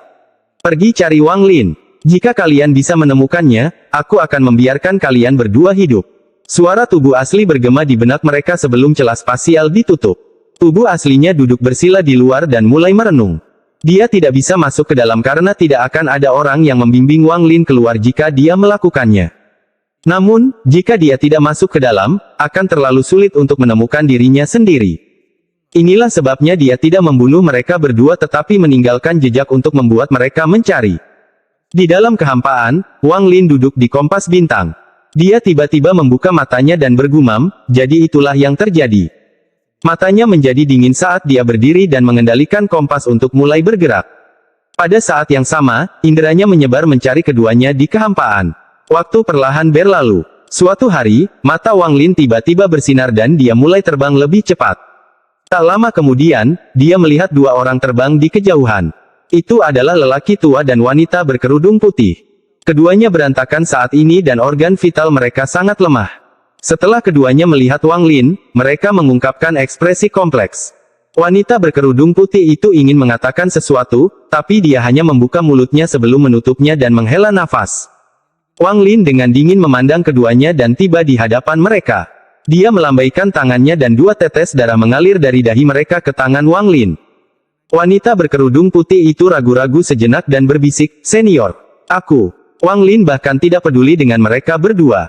Setelah mendapatkan 2 tetes darah, dia menyingkirkan kompas bintang. Tepat pada saat ini, tubuh aslinya tiba-tiba membuka matanya dan meninju udara, menyebabkan keretakan spasial muncul. Keretakan muncul tepat sebelum Wang Lin. Wang Lin tidak terkejut dengan munculnya celah tersebut dan memasukinya. Sejak awal, dia tidak mengatakan apapun kepada mereka berdua. Setelah Wang Lin memasuki celah tersebut menutup secara diam-diam, meninggalkan mereka berdua untuk menjaga diri mereka sendiri di dalam kehampaan. Setelah keluar dari celah dan merasakan sinar matahari di kulitnya, dia menarik napas dalam-dalam. Perasaan bisa keluar hidup-hidup memenuhi tubuhnya. Dia menunduk dan melihat lubang di bawahnya sebelum menghilang. Tubuh aslinya menghilang bersamanya. Wang Lin meninggalkan makam tidak bermoral dan tiba kembali di lembah. Dia mengeluarkan pagoda sebelum duduk untuk bercocok tanam. Tubuh aslinya juga duduk di sebelahnya untuk berkultivasi. Suatu hari kemudian, Wang Lin dan tubuh aslinya membuka mata mereka. Wang Lin menamparkan tas pegangannya dan mengeluarkan buah reinkarnasi yang berwarna kuning bersinar. Setelah merenung sebentar, dia sampai pada kesimpulan bahwa buah ini jauh lebih bermanfaat bagi tubuh aslinya daripada yang dia gunakan saat ini. Sayangnya, hanya ada satu. Wang Lin melemparkan buah itu ke tubuh aslinya. Tubuh aslinya menghancurkan buah tersebut, menyebabkan cairan emas bocor. Jumlahnya tidak banyak, namun cairannya terserap saat menyentuh kulit tubuh aslinya. Cairan tersebut perlahan bergerak melalui celah pada kulit tubuh aslinya. Tubuh aslinya saat ini tampak seperti ditutupi oleh jaring emas. Retakan pada kulitnya awalnya tidak terlihat, namun saat ini, retakan tersebut memancarkan cahaya keemasan. Cahaya keemasan menjadi semakin terang hingga meresap ke dalam daging dan tulang tubuh aslinya dan menghilang. Ekspresi tubuh aslinya masih tetap sama dan kemudian sedikit warna emas melintas di matanya. Buah reinkarnasi telah sepenuhnya diserap oleh tubuh aslinya, sehingga kecepatan penyerapan energi spiritual meningkat berkali-kali lipat. Tubuh asli saat ini akhirnya dapat dianggap sebagai dewa kuno yang nyata. Adapun buah reinkarnasi, telah menghilang. Tubuh aslinya berdiri dan tenggelam ke dalam tanah. Wang Lin menarik napas dalam-dalam, menamparkan tasnya, dan potongan pohon reinkarnasi muncul di hadapannya. Dia mengambil satu dan mulai membuat ukiran domain waktu. Waktu perlahan berlalu. Zhou Ru sekarang berusia 3 tahun dan sangat cantik. Namun, dia masih belum mengucapkan sepatah kata pun. Karena itu, orang tuanya mencari banyak dokter dan dia sudah makan banyak pil, namun dia tetap tidak pernah berbicara. Zhou Ru kecil adalah gadis yang sangat pendiam. Daripada bermain dengan anak-anak lain di desa, dia selalu diam-diam memandangi langit dari halaman belakang rumahnya. Matanya dipenuhi kebingungan. Ayah Zhou Ru, seorang pria kekar dengan tangan kasar, memandang putrinya dan menghela nafas. Dia telah membeli banyak obat berbeda untuk putrinya dan mencari banyak dokter, tetapi anak ini tetap tidak mau berbicara. Apakah dia benar-benar bisu? Ayah Zhou Ru menghela nafas. Pada hari ini, seorang lelaki tua berjubah kultivasi memasuki desa. Kepala desa dengan hormat menyambutnya dan menyuruh semua orang untuk membawa keluar semua anak berusia 6 tahun atau lebih muda. Tak lama kemudian, semua anak berusia 6 tahun ke bawah yang berusia 19 tahun tiba di pusat desa bersama orang tua mereka. Orang tua Zhou Ru termasuk di antara mereka. Mata Zhou Ru yang jernih melihat sekelilingnya. Dia agak takut, jadi dia mengepalkan ujung baju ibunya. Wanita itu berjongkok di tanah untuk menghiburnya. Dia kemudian berdiri, memandang suaminya, dan berkata, "Ruer terlalu kecil. Mari kita lupakan hal ini." Ayah Zhou Ru menggelengkan kepalanya dan berkata, "Biarkan dia mencobanya. Jika dia terpilih, masa depannya akan bagus." Wanita itu menggigit bibir bawahnya dan tidak berkata apa-apa. Pria tua yang mengenakan jubah itu memiliki aura arogansi pada dirinya. Dia sudah agak tidak sabar karena dia telah pergi ke desa yang tak terhitung jumlahnya dan belum menemukan siapapun yang memiliki akar roh. Jika bukan karena sekte tersebut memiliki aturan yang menyatakan bahwa seorang murid harus keluar untuk mencari anak dengan akar roh setiap 6 tahun, dia tidak akan repot-repot meninggalkan sekte tersebut. Dia datang ke desa ini 6 tahun lalu dan 12 tahun lalu dan tidak menemukan seorang anak dengan akar roh. Saya dapat menemukan seorang anak dengan akar roh 6 tahun lalu di desa Liu. Saya ingin tahu apakah saya dapat menemukan yang lain di sana kali ini. Jika saya dapat menemukan yang lain, maka saya dapat menerima 3 batu roh kualitas sedang. Orang tua itu memandangi anak-anak itu satu persatu. Alisnya berkerut semakin keras dan ekspresi kekecewaan di wajahnya menjadi semakin kuat. Matanya tiba-tiba menjadi fokus dan tertuju pada Zhou. Dia segera tiba di hadapan Zhou dan menunjuk ke dahinya. Wajahnya dipenuhi dengan kegembiraan. Ini terlahir secara alami dengan energi spiritual, semua meridiannya terbuka, dan aura ungu. Bagus. Orang tua itu menatap Zhou. Apa yang dilihatnya bukanlah anak kecil itu, melainkan batu roh yang bersinar dan berkualitas tinggi. Sektenya sangat kecil, tetapi mereka adalah cabang dari Sekte Langit Awan, jadi mereka memang memiliki sejumlah kekayaan. Meskipun para tetua biasanya pelit, mereka memberi penghargaan kepada murid-murid yang menemukan bakat bagus dengan sangat murah hati. Orang tua itu tertawa dan berkata kepada para tetua desa, "Anak ini, saya akan mengambilnya." Mata Zhou dipenuhi kepanikan saat dia memegang erat gaun ibunya. Wajahnya pucat. Episode 357 Paman. Wanita itu mengungkapkan ekspresi sedih saat dia memeluk Zhou dan menatap suaminya untuk meminta bantuan. Ayah Zhou merenung sejenak dan berkata, "Dao Chang, anak ini bisu." "Bisu? Tidak masalah." Pria tua itu menjentikkan jarinya dan wanita itu terpaksa mundur beberapa langkah. Dia meraih Zhou dan tersenyum. "Oke, ikutlah denganku." Wajah Zhou dipenuhi ketakutan. Tubuhnya gemetar dan air mata mulai mengalir di pipinya. Dia baru berusia 3 tahun, jadi dia ketakutan saat ini. Ayah Zhou mengepalkan tangannya dan hendak berbicara ketika lelaki tua itu mengerutkan kening. Dia menoleh dan dengan dingin berkata, "Memilih anakmu adalah keberuntunganmu. Jangan berisik." Pada saat ini, tetua desa dengan cepat menenangkan orang tua Zhou. Orang tua itu mendengus dan berkata, "Saya di sini bukan untuk mencuri anak Anda tetapi untuk memberinya masa depan yang baik. Anda masih memiliki kesempatan untuk bertemu di masa depan." Dengan itu, dia memegang Zhou dan berjalan menuju pintu keluar desa. Zhou panik dan mulai menangis. Suaranya dipenuhi ketakutan. "Ayah, Ibu." Sebuah suara lembut tiba-tiba keluar dari mulutnya. Orang tua itu tertawa. Jadi dia tidak bisu. Itu bahkan lebih baik. Kruer. Air mata mengalir di pipi wanita itu. Dia hendak mengejar putrinya ketika suaminya menghentikannya dan berkata, "Ini adalah keberuntungannya untuk terpilih." Setelah lelaki tua itu meninggalkan desa, semakin dia memandang Zhou, dia menjadi semakin bahagia. Batu roh berkualitas tinggi. Haha, dengan itu, saya bisa mencoba menerobos ke tahap pertengahan pendirian fondasi. Gadis kecil, aku tidak akan menganiaya kamu. Setelah kamu bertambah dewasa, aku akan menjadikanmu sebagai muridku. Dia baru saja akan mengeluarkan pedang terbang untuk kembali ke sekte ketika Zhou menggigit tangannya. Namun, seberapa besar kekuatan yang dimiliki anak berusia 3 tahun? Ini masih membuat lelaki tua itu cemberut. Dia mendengus dan berkata, "Kamu benar-benar tidak tahu apa yang baik untukmu."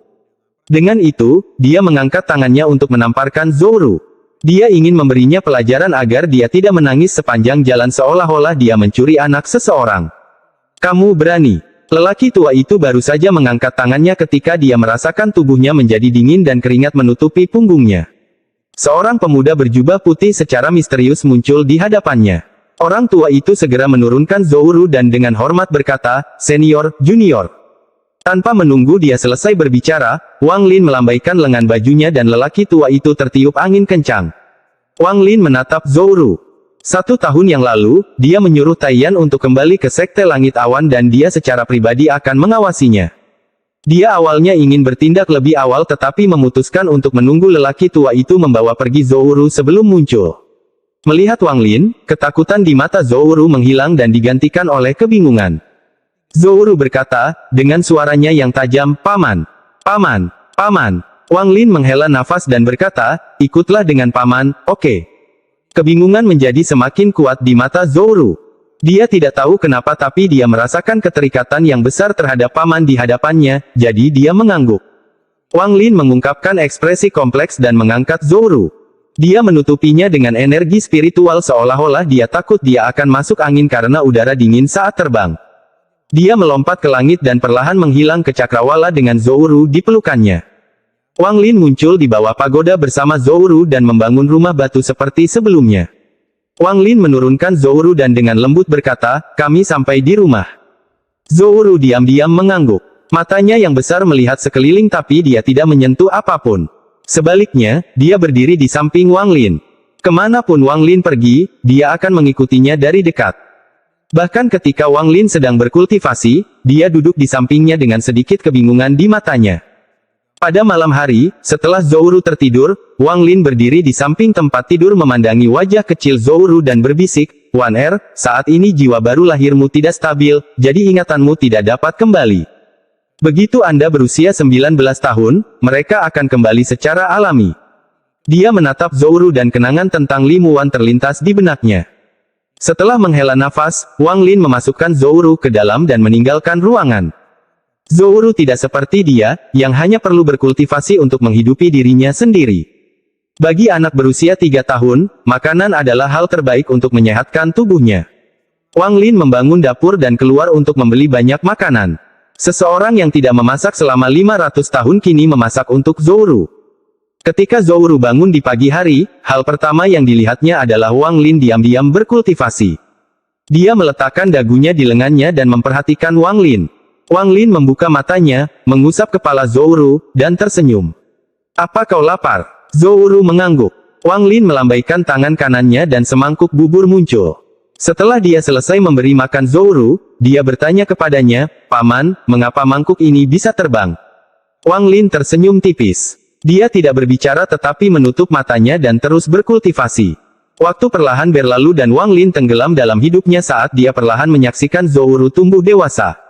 Perasaan ketika dia berubah menjadi manusia muncul di hatinya sekali lagi. Perasaan ini sangat tenang dan damai. Suatu malam, ketika Wang Lin sedang berkultivasi, tiba-tiba terdengar jeritan dari dalam rumah batu. Mata Wang Lin berbinar dan dia segera masuk ke kamar.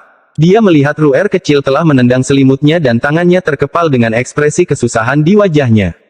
"Paman, selamatkan aku. Paman, ayah, ibu." Tangan kanan Wang Lin menyentuh dahi Zhou Ru dan dia mengirimkan energi spiritual. Segera, Zhou Ru menjadi tenang dan membuka matanya. Matanya seperti bintang. Setelah melihat Wang Lin, dia mulai menangis dan perlahan menceritakan kepada Wang Lin apa yang terjadi. Dia tersenyum. Semuanya ternyata hanya mimpi. Dia bermimpi bahwa dia berada di tempat yang gelap dan ayah, ibu, dan bahkan pamannya meninggalkannya, jadi dia sendirian dalam kegelapan. "Pegang ini. Jika hal seperti itu terjadi lagi, bunyikan saja bel ini." Dengan itu, Wang Lin mengeluarkan bel dan meletakkannya di tangannya. Lonceng ini adalah yang diberikan Qiu Siping padanya.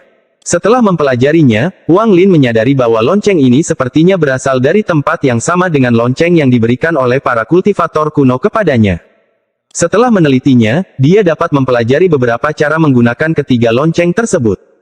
Wang Lin sangat senang dengan kekuatan mereka. Yang lebih berharga lagi adalah ketiga lonceng ini memiliki hubungan misterius satu sama lain. Selama seseorang memegang salah satu loncengnya, dimanapun lonceng lainnya berada, orang yang memegangnya akan merasakan sesuatu. Selain itu, Wang Lin menemukan sarung pedang lain di dalam tas Qiu Siping.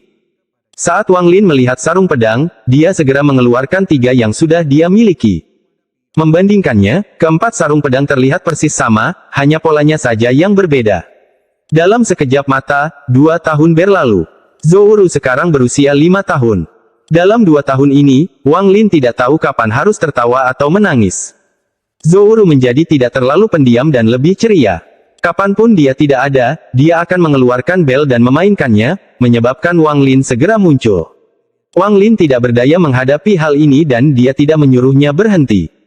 Namun, Zhou Ru sangat pintar. Setelah beberapa kali, dia tidak lagi meneleponnya dan menyimpannya di dekatnya seperti harta karun. Dalam 2 tahun ini, dia mengajaknya menemui orang tuanya sekali. Tapi itu terjadi setelah mereka tertidur. Pada hari ini, Wang Lin sedang berkultivasi. Ketika dia membuka matanya, dia melihat Zhou Ru diam-diam berjalan keluar dari pagoda dengan semangkuk bubur di tangannya. Dia menjulurkan lidahnya ke arah Wang Lin dan berlari ke arahnya. "Paman, paman, aku melihat kakak perempuan peri lagi, tapi dia tetap tidak mau makan." Ketika Zhou Ru berusia 4 tahun, dia diam-diam naik ke pagoda dan melihat mayat perempuan. Setelah itu, Zhou Ru mulai memikirkan tentang mayat wanita tersebut dan sesekali pergi ke sana untuk memeriksanya. Suatu kali dia bahkan membawakan bubur yang dibuat Wang Lin untuknya ke sana untuk mencoba memberi makan mayat wanita tersebut. Wang Lin benar-benar tidak tahu apakah harus tertawa atau menangis, tapi dia tidak menghentikannya. Bagaimanapun, dia masih muda, jadi dia membiarkannya melakukan apa yang dia inginkan.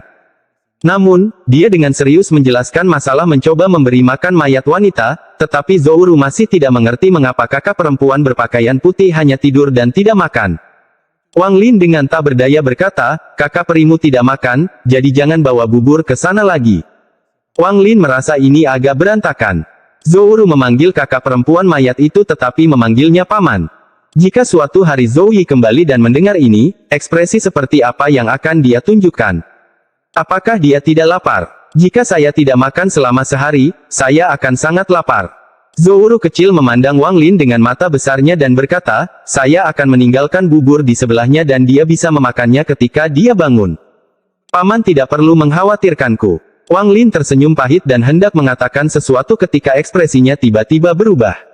Dia melihat ke kejauhan dan berkata, Ru'er kecil, masuklah ke dalam pagoda. Oke, apakah orang jahat ada di sini lagi? Mereka sangat menyebalkan. Zhou Ru mengangguk dan kembali ke pagoda dengan semangkuk bubur. Setahun yang lalu, banyak kultivator dari negara lain datang ke sini untuk menantang Cheng Niu. Pada awalnya, Wang Lin mengabaikan mereka sepenuhnya. Dengan domain pagoda, mereka bahkan tidak bisa mendekat. Namun, mereka tidak berhenti dan malah semakin agresif. Mereka akan memata-matai mereka dari sisi pegunungan dan melambaikan harta sihir mereka. Suatu malam Zhou Ru sedang tidur dan dibangunkan oleh harta ajaib.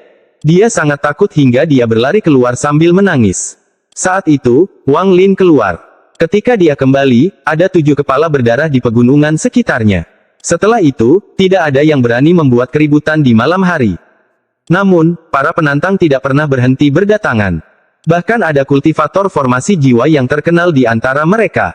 Setelah dia mulai membunuh, dia tidak bersikap lunak terhadap mereka. Setiap kali penantang datang, dia akan membunuh mereka. Orang-orang secara bertahap berhenti menantangnya, tetapi seseorang kadang-kadang muncul. Suara dingin datang dari pegunungan. Bunyinya, Cheng Niu, Liao Fen dari Sueye ada di sini untuk meminta kipas bulu itu kembali. Episode 358 Situnan. Negara Sueyu. Wang Lin dengan tenang berjalan keluar dari lembah dan melihat pria muda mengenakan pakaian biru menunggu di luar. Meskipun dia tidak tampan, jubah birunya membuatnya terlihat sangat dingin. Mata orang ini sangat cerah dan kulitnya tampak sedingin es. Hanya dia yang berdiri di sana sepertinya menyebabkan angin dingin bertiup menghilangkan semua kehangatan. Setelah melihat Wang Lin keluar, sedikit rasa dingin muncul di matanya. Dia menggenggam tangannya dan berkata, Cheng Niu, serahkan kipas bulu itu. Wang Lin melirik pemuda itu. Tingkat kultivasi orang ini adalah formasi jiwa tahap pertengahan. Wang Lin mengeluarkan kedua bulu itu dan melemparkannya ke samping. Bagian bawah bulunya menempel di gunung di sampingnya. Bagian atas yang menonjol bergoyang lembut mengikuti angin. Pemuda itu segera menyerbu menuju gunung. Wang Lin menyentuh tas pegangan dengan tangan kanannya dan mengeluarkan 2 lonceng. Kedua lonceng itu mengeluarkan bunyi nyaring dan gelombang suara mulai menyebar. Liao Fan mendengus. Tangan kanannya membentuk segel dan dengan kilatan cahaya putih, banyak bilah yang terbuat dari es tiba-tiba muncul. Di bawah kendalinya, bilah es terbang menuju Wang Lin. Wang Lin tertawa. Alih-alih mundur, dia malah menyerang ke depan dan membuang kedua lonceng itu. Lonceng itu segera membesar dan mulai berbunyi. Retakan segera muncul pada bilah es dan semuanya segera hancur. Saat bel berbunyi, retakan bahkan muncul di pegunungan. Ekspresi Liao Fan tetap tenang. Dia sudah mendengar betapa kuatnya Cheng Niu ini. Misinya di sini bukan untuk mengambil harta karun tetapi untuk mengintai. Begitu dia mendarat, tangannya membentuk segel, matanya menjadi dingin, dan dia mengirimkan segel itu ke depan. Cahaya putih tiba-tiba memancar dari tubuhnya dan membentuk ilusi di hadapannya. Ilusi ini bukanlah gambaran kultivasi Sueyu yang normal, melainkan seorang lelaki tua yang duduk dalam posisi lotus. Setelah gambar lelaki tua itu tercipta, dia membuka matanya. Ketika dia membuka matanya, mata Wang Lin berbinar dan dia mengirimkan sinar energi spiritual ke arah lonceng. Lonceng mulai berputar dan bertabrakan satu sama lain. Ini adalah salah satu kegunaan harta karun yang ditemukan Wang Lin setelah mempelajarinya begitu lama. Saat bel berputar dan bertabrakan, deringnya semakin keras. Liao Fan didorong mundur beberapa meter sebelum menatap bel dan berteriak, bunuh. Gambar lelaki tua itu mengangkat tangannya dan menunjuk ke arah Wang Lin. Seluruh gambarnya tiba-tiba berubah menjadi gas dan menyerang Wang Lin. Itu secepat kilat. Tubuh Wang Lin menghilang dengan teleportasi dan muncul kembali di langit. Gas yang tercipta dari gambar tersebut sepertinya memiliki kehidupannya sendiri dan mengikutinya. Cheng Niu, jika kamu hanya sekuat ini, mati saja. Liao Fan menatap Wang Lin dan mencibir sambil mengeluarkan jam perunggu. Ada 12 simbol pada jam ini. Mereka mewakili 12 bulan di Suzaku. Ada banyak garis kecil di bawahnya yang mewakili setiap hari dalam sebulan. Dia memukul jam dengan tangan kirinya dan jam itu mulai berputar. Simbol yang mewakili Agustus mulai bersinar dan kemudian salah satu garis kecil mulai bersinar juga. Hari ini tanggal 9 Agustus. Cheng Niu, ini adalah hari kematianmu. Saat Liao Fan selesai berbicara, dia melemparkan jam perunggu itu ke udara.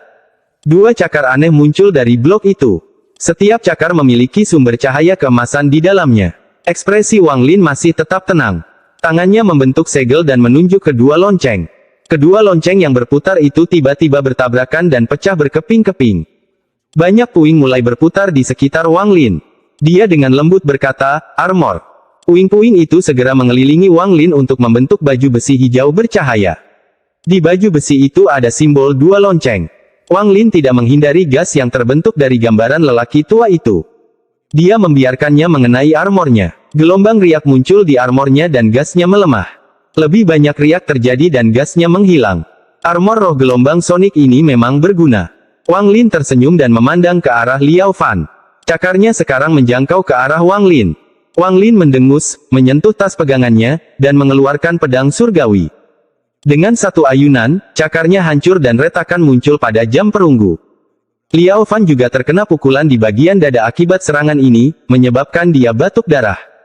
Dia terpaksa mundur beberapa langkah dan wajahnya pucat. Namun, matanya menunjukkan sedikit kegembiraan saat dia tertawa. Cheng Niu, bersiaplah untuk mati. Wang Lin mengerutkan kening. Tepat pada saat ini, suara gemuruh datang dari dalam jam perunggu. Lebih banyak retakan muncul pada jam dan tiba-tiba sebuah lengan layu muncul. Setelah lengannya bergetar sekali, jam perunggu itu berubah menjadi debu. Ada awan gas hitam bergerak seperti api yang berasal dari lengan yang melayang di udara. Tangan kanan Wang Lin membentuk segel dan menciptakan angin aneh yang meniupkan gas hitam itu kembali, mengungkapkan apa yang ada di dalamnya. Ada lengan layu mengambang di sana, dan gas hitam keluar dari lengan itu. Mata Wang Lin berbinar dan dia mengayunkan pedang surgawi. Gas hitam itu segera bergerak menghalangi lengannya.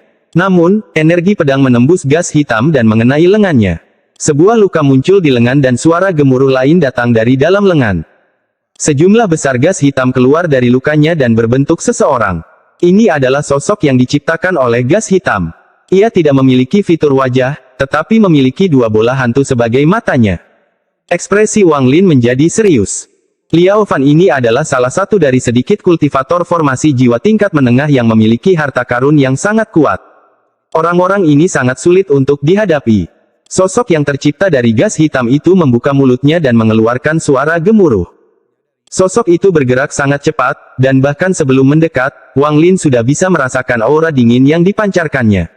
Perasaan bahaya muncul di hati Wang Lin. Rerumputan di lembah tiba-tiba berubah menjadi es dan segera hancur oleh angin. Bahkan tebing di sekitarnya pun tertutup lapisan es biru saat terkena gelombang energi dingin tersebut. Jenis hawa dingin ini beberapa kali lebih kuat daripada es atau salju. Aura ini menyebar seperti orang gila dan mengelilingi Wang Lin. Energi dingin memasuki tubuhnya dan hampir membekukan darahnya. Setelah menyadari aura ini, hati Wang Lin bergetar dan matanya berbinar. Dia sangat familiar dengan aura ini. Itu adalah aura yang persis sama yang berasal dari kultivasi metode kenaikan dunia bawah. Namun, energi dingin yang dipancarkan oleh sosok ini jauh lebih kuat daripada yang dia kembangkan. Hanya ketika si Tunan menggunakan tubuhnya barulah energi dingin cocok dengan sosok ini.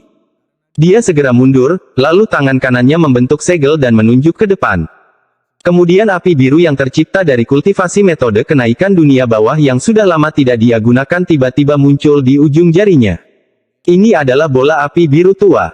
Alih-alih melepaskan panas, ia justru melepaskan energi dingin. Saat api biru muncul, energi dingin yang baru saja menyerang Wang Lin menghilang. Bahkan energi dingin di sekitarnya diserap oleh api biru. Sosok hitam itu tiba-tiba berhenti. Mata hantunya berbinar. Dia menatap api es dan berkata, dengan suara serak, api es dunia bawah. Bahkan dao dunia bawah yang kutinggalkan untuk muridku tidak dapat mengolah api es semurni ini. Dari mana kamu mendapatkan metode kenaikan dunia bawah? Tubuh Wang Lin dengan cepat mundur. Dengan beberapa langkah dia dapat mundur ke dalam jangkauan pagoda dan berhenti. Siapa kamu? Setelah Wang Lin mendengar suara itu, bahkan setelah 500 tahun menjadi seorang kultivator, dia terkejut. Ini adalah jenis kejutan yang belum pernah dia dengar sebelumnya. Wang Lin merasa kulit kepalanya mati rasa. Dia terlalu familiar dengan suara ini. Dimanapun kamu mendapatkannya, kamu harus mati. Saya Si Tunan. Sosok itu dengan cepat masuk ke dalam jangkauan pagoda dan mengarah ke kepala Wang Lin. Wang Lin menekan keterkejutan di hatinya dan berteriak, mundur. Wilayah kekuasaan Zhou Yi tiba-tiba keluar dari pagoda dan sosok itu terkena kekuatan yang kuat, menghentikannya hanya 3 kaki di depan Wang Lin. Sosok itu mengeluarkan raungan enggan dan tubuhnya terlempar keluar. Saat dia didorong keluar, gas hitam itu menghilang, hanya menyisakan lengannya. Ia meraih Liao Fan yang terkejut dan menghilang. Wang Lin menatap sosok yang mundur dan bergumam, Si Tunan. Tidak mungkin. Bagaimana bisa seperti ini? Dia bingung saat mengambil bulu itu dan kembali ke lembah. Duduk di bawah pagoda, dia menatap langit dan kenangan saat bersama Si Tunan muncul di benaknya. Si Tunan. Dia menyebut dirinya Si Tunan. Zhou Ru mengintip keluar dari pagoda. Setelah melihat Wang Lin, dia berjalan keluar dan duduk di depannya. Ini adalah pertama kalinya dia melihat paman seperti ini. Dia tampak bingung tetapi sepertinya juga mengingat beberapa kenangan lama. Setelah duduk beberapa saat, Zhou Ru diam-diam pergi ke dapur dan keluar membawa semangkuk besar bubur. Jika paman tidak ingin aku memberi makan kakak perempuan peri maka aku akan pergi diam-diam memberinya makan. Dia mengitari punggung Wang Lin ke dalam pagoda dan bersorak. Episode 359. Situ. Mata Wang Lin menjadi serius saat dia menunjuk ke alisnya. Cahaya berwarna pelangi menutupi tubuhnya dan dia menghilang. Di dalam ruang mutiara penentang surga, bola cahaya masih ada di sana. Wang Lin bahkan tidak melihat mereka saat dia bergerak maju. Tak lama kemudian, dia sampai di tempat jiwa Si Tunan berada. Di samping jiwa raksasa Si Tunan terdapat jiwa orang tuanya. Mereka memancarkan cahaya lembut, yang sedikit menenangkan Wang Lin. Dia bersujud kepada orang tuanya dan kemudian, setelah menatap mereka lama, dia berbalik ke arah jiwa Si Tunan. Si Tunan duduk di sana dengan mata terpejam. Meski tubuhnya tidak redup seperti sebelumnya, namun tidak jauh lebih baik. Hanya bisa dikatakan bahwa dia pulih sedikit. Wang Lin memandang Si Tunan dan bergumam, jiwa Si Tunan ada di sini. Mengapa orang itu menyebut dirinya Si Tunan? Mungkinkah mereka memiliki nama yang sama? Tapi kenapa orang itu juga mengetahui metode kenaikan dunia bawah? Wang Lin merenung sejenak sebelum ekspresinya tiba-tiba berubah serius. Situ pernah berkata bahwa dia bertarung dengan beberapa kultivator dari luar Suzaku untuk mendapatkan manik yang menantang surga dan tubuhnya hancur. Dia harus menyerahkannya dan menyembunyikan jiwanya di dalam mutiara penentang surga untuk menghindari bencana itu. Mata Wang Lin menjadi semakin cerah saat dia mengingat sosok yang menyebut dirinya Si Tunan. Itu dibentuk oleh gas hitam dan gas hitam berasal dari lengan itu. Mungkinkah tubuh Situ diambil dan dimurnikan oleh seseorang, sehingga menciptakan pecahan jiwa? Wang Lin dengan berani menebak dalam hatinya tetapi tidak bisa memastikannya. Setelah merenung dalam waktu lama, dia menghela nafas dan tersenyum pahit. Senior Situ, jika lengan itu benar-benar milikmu, maka aku sangat percaya dengan apa yang kamu katakan sebelumnya tentang kamu sebagai ahli nomor 1 di Suzaku. Wang Lin menggelengkan kepalanya. Pada akhirnya, dia masih belum yakin dengan pernyataan Si Tunan. Hal ini menjadi semakin lama ia berkultivasi. Lagi pula, orang nomor 1 di Suzaku adalah orang yang bergelar Suzaku. Kecuali Si Tunan adalah Suzaku saat itu, dia tidak bisa menjadi ahli nomor 1. Selain itu, Si Tunan telah berada di dalam mutiara penentang surga selama bertahun-tahun sehingga bahkan jika dia kembali sekarang, dia mungkin tidak mampu. Setelah merenung sebentar, Wang Lin menghela nafas lagi sebelum meninggalkan surga menantang manik. Negara Sueyu. Di dalam kuil es suci duduk seorang pria parubaya yang tampak sangat biasa.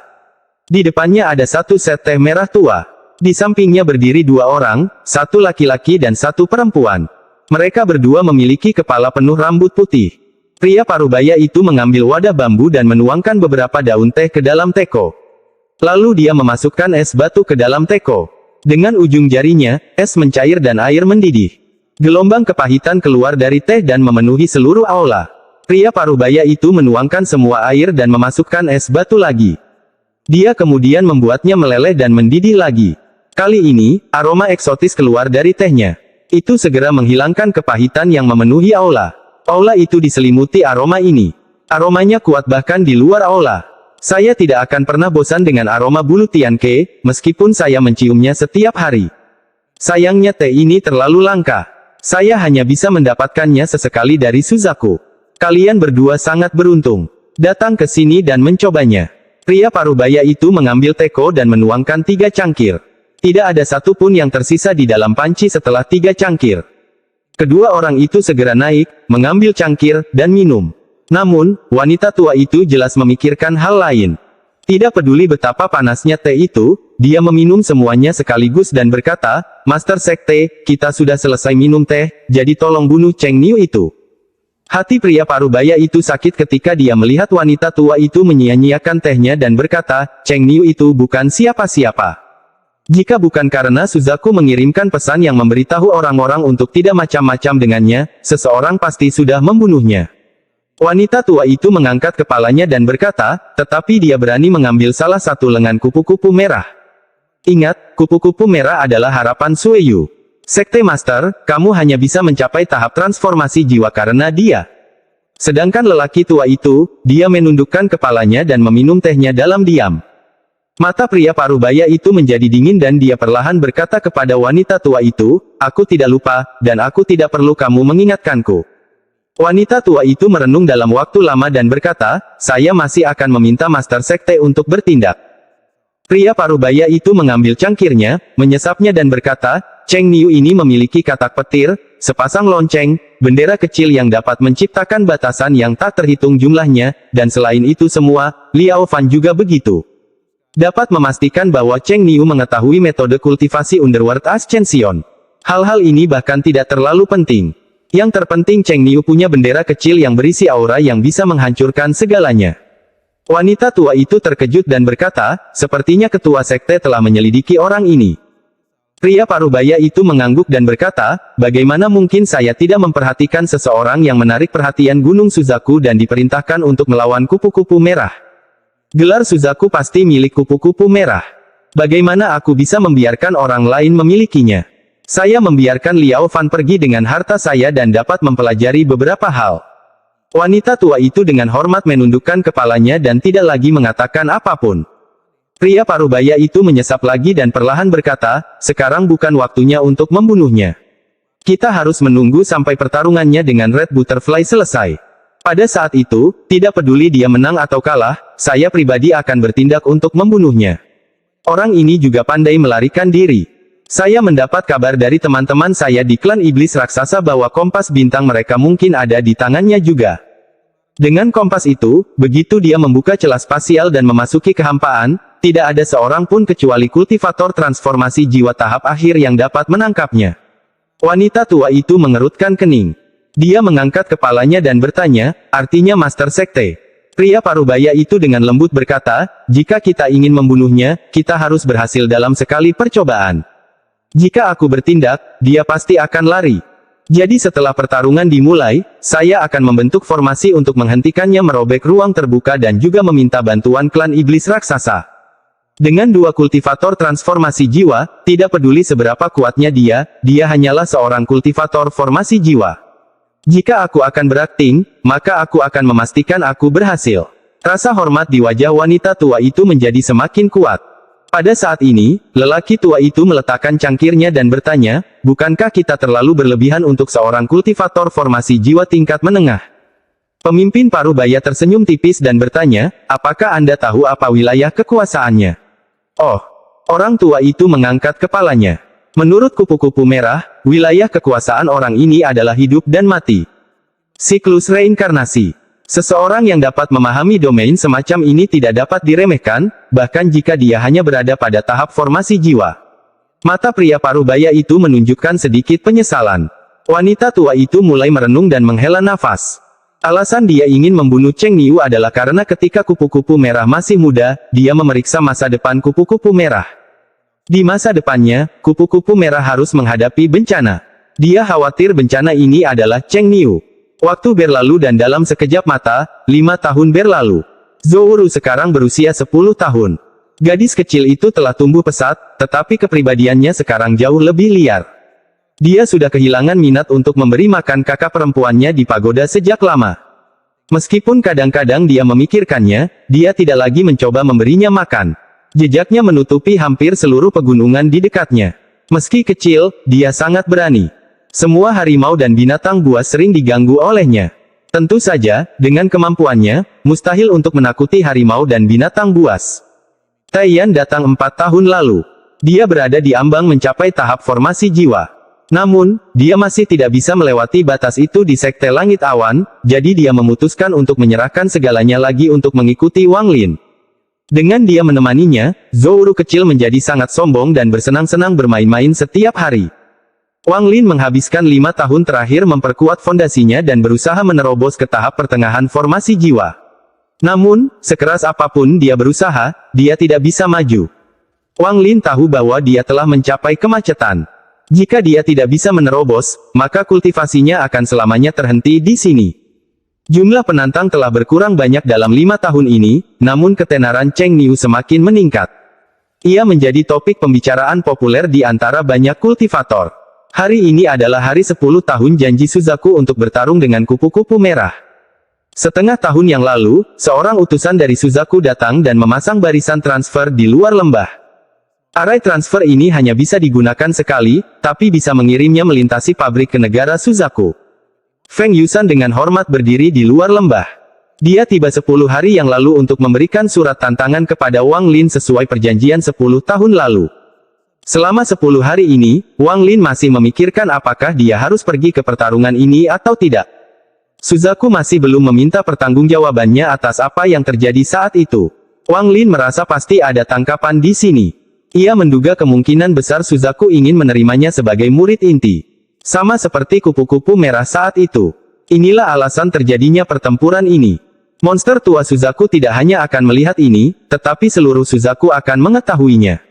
Lagi pula, kupu-kupu merah terlalu terkenal. Aliansi 4 sekte dihancurkan dan Sueyu secara paksa dinaikkan ke peringkat 5 untuknya. Hal seperti ini belum pernah terjadi sebelumnya dalam sejarah Suzaku. Akibatnya, sebagian besar kultivator mengetahui nama kupu-kupu merah.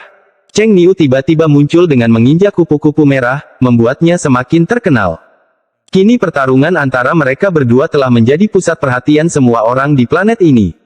Siapapun yang menang di antara keduanya akan mendapat rejeki yang besar.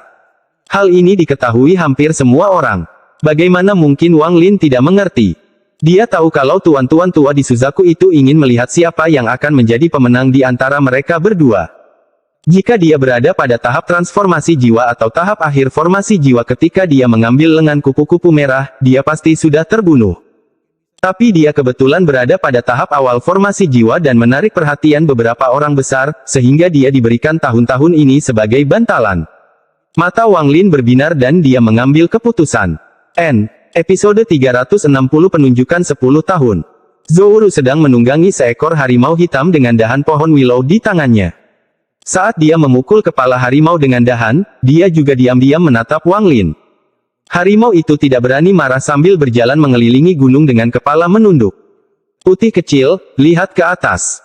Zhou menatap harimau itu. Harimau itu menggeram pelan dan dengan patuh mengangkat kepalanya. Busur. Harimau itu menundukkan kepalanya. Lihatlah. Dia melakukan ini lebih dari 10 kali, tetapi harimau sudah terbiasa melakukannya. Ia hanya berharap leluhur kecil di punggungnya bahagia dan suatu saat akan melepaskannya seperti beruang hitam yang dilepas liarkan beberapa waktu lalu. Dia tidak berani menolak. Belum lagi pemuda itu, bahkan lelaki tua itu adalah seseorang yang tidak bisa diajak main-main. Dia bukan harimau biasa melainkan harimau iblis yang telah dikultivasikan selama bertahun-tahun. Pemuda itu tidak mengeluarkan aura dan merasa seperti manusia biasa. Namun, dia bahkan lebih takut pada pemuda ini karena dia melihat para kultivator jauh lebih kuat daripada lelaki tua itu yang menghormati pemuda ini beberapa hari yang lalu. Hasilnya, dengan kecerdasannya, dia tahu bahwa dia tidak mampu membuat marah orang tersebut. Inilah sebabnya dia akan melakukan semua yang diminta oleh leluhur kecil di punggungnya. Sebenarnya dia merasa sangat beruntung. Dia telah melihat betapa menyedihkannya beruang itu diintimidasi oleh leluhur kecilnya. Dia belum pernah melihat beruang hitam yang bisa berjalan dengan tangannya atau menggunakan sumpit untuk makan. Atau beruang hitam yang bisa menggunakan cakarnya untuk memijat. Setiap kali dia memikirkan hal ini, dia akan menggigil dan semakin takut pada leluhur kecil di punggungnya. Dia adalah harimau iblis yang mulia, jadi tidak mungkin dia melakukan hal-hal itu, tetapi hanya menaikkan dan menurunkan kepalanya adalah hal yang masih bisa dia terima. Wang Lin duduk di bawah pagoda memandangi harimau yang diintimidasi dan tersenyum tipis. Harimau ini telah dikultivasikan selama 300 tahun namun hanya memiliki tingkat kultivasi seorang kultivator pembangunan fondasi. Begitu dia dilihat oleh Zhou, dia memerintahkan Taiyan untuk menangkapnya. Dia menamainya Putih Kecil. Rekan kultivator Cheng Niu, perjanjian 10 tahun sudah habis. Saya di sini atas perintah Gunung Suzaku untuk memberi Anda surat tantangan. Suara Feng Yusan terdengar dari luar lembah. Tatapan Wang Lin beralih dari Zhou keluar lembah. Beberapa saat kemudian, dia berdiri. Ikatian. Taiyan terbangun dari kultivasinya. Dia berdiri dan dengan hormat tiba di hadapan Wang Lin. Wang Lin berkata kepada Taiyan, saya harus pergi ke Suzaku. Saya tidak tahu berapa lama, tapi paling lama 8 tahun. Selama ini, jagalah Zhou kecil untukku. Zhou tidak melihat ke arah Wang Lin, tapi telinganya bergerak. Dia segera meraih bulu di kepala Putih Kecil dan berkata, paman nakal. Paman yang jahat. Setiap kali dia mengatakannya, dia akan menjambak bulu Putih Kecil. Meskipun anak berusia 10 tahun tidak memiliki banyak kekuatan, Putih Kecil masih merasakan sakit ketika dia menjambak bulunya. Lagi pula, bulu itu paling dekat dengan kulitnya. Tapi dia tidak bisa marah, jadi dia hanya bisa menggeram pelan. Taiyan mengangguk. Dia ragu-ragu sejenak dan berkata, Dermawan, Suzaku adalah negara nomor 1 di planet ini dan dipenuhi oleh banyak ahli. Kamu harus berhati-hati. Ketika dia mulai mengikuti Wang Lin setelah menyerahkan segalanya lagi, dia beralih dari memanggil Tuan Wang Lin menjadi memanggilnya Dermawan. Wang Lin telah membantunya mencapai tahap formasi jiwa. Baginya, ini hampir sama berharganya dengan nyawanya. Wang Lin mengangguk dan berkata, saya akan meninggalkan pagoda di sini dan membuka domainnya. Tidak seorang pun kecuali Anda dan Zhouran yang dapat mencapai jarak 50 km darinya. Kamu harus menjaga Ru'er kecil dengan baik selama ini. Taiyan dengan cepat mengangguk. Dermawan bisa santai. Saya akan memastikan Nona Ru'er aman. Wang Lin merenung sedikit dan kemudian menamparkan tasnya. Sinar cahaya putih keluar dan berubah menjadi katak petir. Setelah Zhou melihat katak guntur, matanya langsung berbinar. Harimau itu menjadi lunak dan hampir roboh. Dia bisa merasakan aura iblis yang sangat kuat datang dari katak tersebut. Aura ini langsung membuat kulitnya merinding dan membuatnya semakin menghormati orang-orang di dalam lembah ini. Bahkan jika dia harus berjalan dengan kaki depannya, makan dengan sumpit, atau memijat leluhur kecilnya, dia tidak akan berani mengeluh. Wang Lin berjongkok dan dengan lembut berkata, Ru'er kecil, kemarilah. Zhou cemberut dan mengabaikan Wang Lin, tapi setelah berpikir sebentar, dia memukul kepala harimau dan menjulurkan lidahnya ke arah Wang Lin. Paman yang buruk. Pergi bermain sendiri dan tidak mengajak Ru'er kecil. Wang Lin tersenyum. Zhou menjadi sangat nakal saat ia tumbuh dewasa, kebalikan dari Li Muwan. Jika bukan karena dia bisa dengan jelas merasakan Li Muwan di dalam tubuhnya, dia akan bertanya-tanya apakah dia salah orang. Dalam beberapa tahun terakhir ini, semua binatang kuat di pegunungan terdekat telah diintimidasi olehnya. Namun, dia hanya menindas mereka tetapi tidak pernah menyakiti mereka. Bahkan, dia sering memohon pada Wang Lin untuk membantu beberapa hewan yang terluka. Setiap kali Wang Lin memandang Zhou, hatinya sakit. Untuk membuatnya tetap di sisinya, dia merenggut masa kecilnya bermain dengan anak-anak lain di usia muda. Yang dia miliki hanyalah binatang buas untuk diajak bermain. Apakah dia terlalu egois? Namun, pemikiran ini hanya muncul sesaat sebelum dia membuangnya. Dia bukan orang yang tidak mementingkan diri sendiri, dan dia merasa tidak nyaman meninggalkan Zhou bersama orang lain. Hanya dengan menempatkannya di sisinya, dia bisa merasa tidak ada yang salah. Wang Lin tersenyum. Ru'er, jadilah baik. Paman hanya pacaran beberapa hari. Saat aku kembali, aku akan menangkap harimau yang lebih besar untukmu. Zhou masih kecil, jadi dia segera berhenti marah pada Wang Lin setelah mendengar ini. Dia kemudian dengan penasaran bertanya, seberapa besar? Lebih besar dari Putih Kecil. Wang Lin mengangguk. Lebih besar dari Putih Kecil. Zhou memiringkan kepalanya dan berpikir sejenak. Kemudian dia mengangguk dan berkata, oke, tapi kamu harus segera kembali. Wang Lin mengusap kepala Zhou dan dengan tulus berkata, saya akan segera kembali. Kruer kecil, kamu harus bersikap baik saat aku tidak di sini. Anda tidak boleh berada lebih dari 50 km dari pagoda. Kamu mengerti? Zhou mengangguk dan berkata, jangan lupakan harimau besarku. Wang Lin tersenyum tipis, berdiri, menatap Taiyan, dan mulai merenung. Bukan karena dia tidak mempercayai Taiyan. Wang Lin memahami Taiyan dengan sangat baik setelah sekian lama Taiyan mengikutinya.